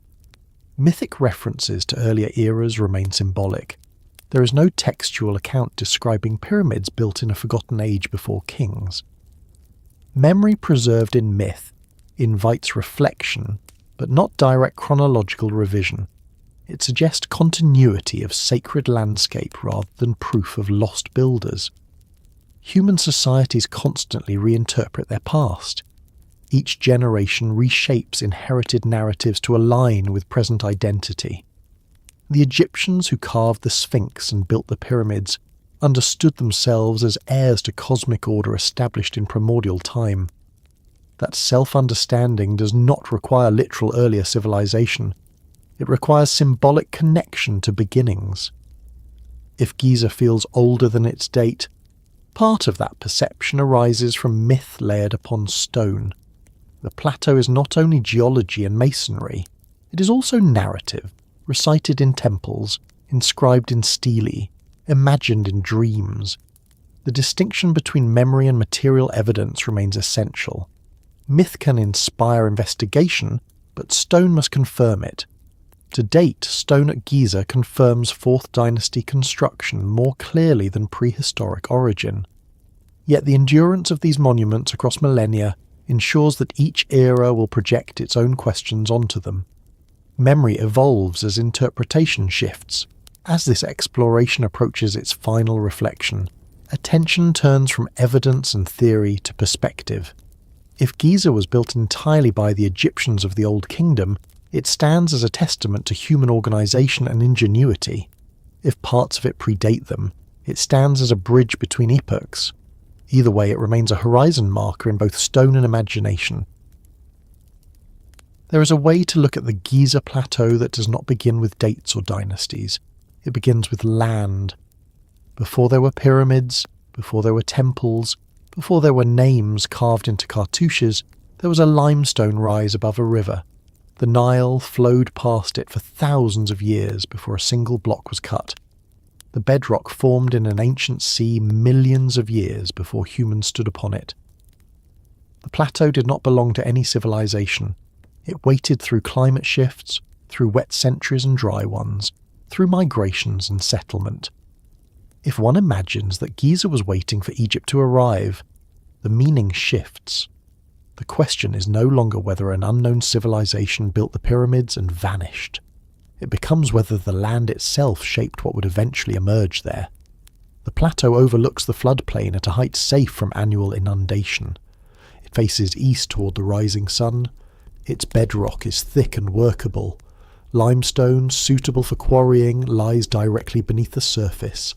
The Nile provided transport. The geography is practical as well as symbolic. If a centralised state were to arise along the river, it would inevitably search for high ground suitable for monumental construction. The plateau would present itself naturally. During the African humid period, communities may have passed nearby while lakes filled the Sahara. They may have hunted or herded across grasslands not far from this rise. As the climate dried and population concentrated along the Nile, the plateau would have become more visible in daily life. Its presence would not have been new. Its significance may have deepened gradually. When dynastic Egypt unified under a centralised ruler, that ruler inherited not only territory but sacred geography. The choice of Giza as a royal necropolis may reflect long-standing familiarity rather than sudden inspiration. If earlier generations regarded the plateau as special, the Fourth Dynasty monumentalised that perception in stone. This perspective does not require a lost advanced civilization carving pyramids before Kufu. It suggests continuity between land and culture. The builders of the Great Pyramid did not need to invent the plateau. They needed to recognise its potential. If the Sphinx were carved entirely during Khafra's reign, it would still feel older because it is carved from living rock. Its body remains anchored to the bedrock beneath it. Unlike the pyramids, which rise course by course, the Sphinx emerges from the plateau itself. That physical continuity with Earth creates an impression of deep time. Perhaps what feels ancient at Giza is not necessarily an earlier civilization, but the fusion of geology and intention. When stone is cut directly from its original layer, human action merges with natural formation. The monument becomes inseparable from land. The Great Pyramid's alignment to cardinal directions ties it to the sky. The Sphinx's orientation ties it to the horizon. These alignments do not demand deep antiquity. They demand observation and meaning. The Egyptians of the Old Kingdom possessed both. If Giza was waiting for Egypt to arrive, it waited as landscape, not architecture. It waited as potential. Once the administrative structure of the Old Kingdom matured, once labour could be mobilised and surplus food stored, the plateau offered itself as canvas. In that sense, inheritance may not have been of stone but of place. Sacred geography can exist before monuments. A hill, a river bend, a rock outcrop may hold ritual significance long before formal construction. Later builders formalise that significance in durable material. The debate about whether Giza predates Egypt often centres on what is missing: inscriptions inside the Great Pyramid, explicit records describing the Sphinx's carving, undisputed geological dating of erosion. Yet what is present is substantial. Worker villages, quarry marks, administrative papyri, and progressive architectural development link the site to the Fourth Dynasty. If something older once stood there and vanished, its traces remain elusive. If earlier communities observed the horizon from the plateau, their memory may have dissolved into later cosmology. What endures visibly is the Old Kingdom's transformation of landscape into monument. To imagine Giza waiting for Egypt is to imagine time unfolding slowly. The humid Sahara dries. Populations move. A unified kingdom forms, stone is quarried, blocks are hauled, courses rise. The horizon becomes fixed in geometry. The plateau did not rush. It endured climatic cycles and will endure beyond modern interpretation. The pyramids have lost their casing stones. The Sphinx has lost its nose. Sand has buried and revealed their forms repeatedly, yet they remain. If Giza was waiting, it was waiting for organisation, for centralised authority, for a culture capable of translating cosmic order into architecture. When that culture emerged, it used the land as foundation. The possibility that something earlier existed cannot be dismissed entirely without future evidence. At the same time, the achievements of Old Kingdom Egypt are sufficient to explain what stands today. The need to attribute Giza to a forgotten civilization may reflect modern discomfort with ancient capability. The plateau holds its silence. It does not declare whether it was first shaped in 2500 BCE or earlier. It offers stone orientation, erosion patterns, and archaeological context. Interpretation rests with those who examine it. As night settles and the horizon darkens, the pyramids recede into silhouette. The Sphinx faces east, as it has for millennia. Whether it greets a sun known only to the Old Kingdom or to generations long before, its posture remains unchanged. Giza does not answer directly. It endures.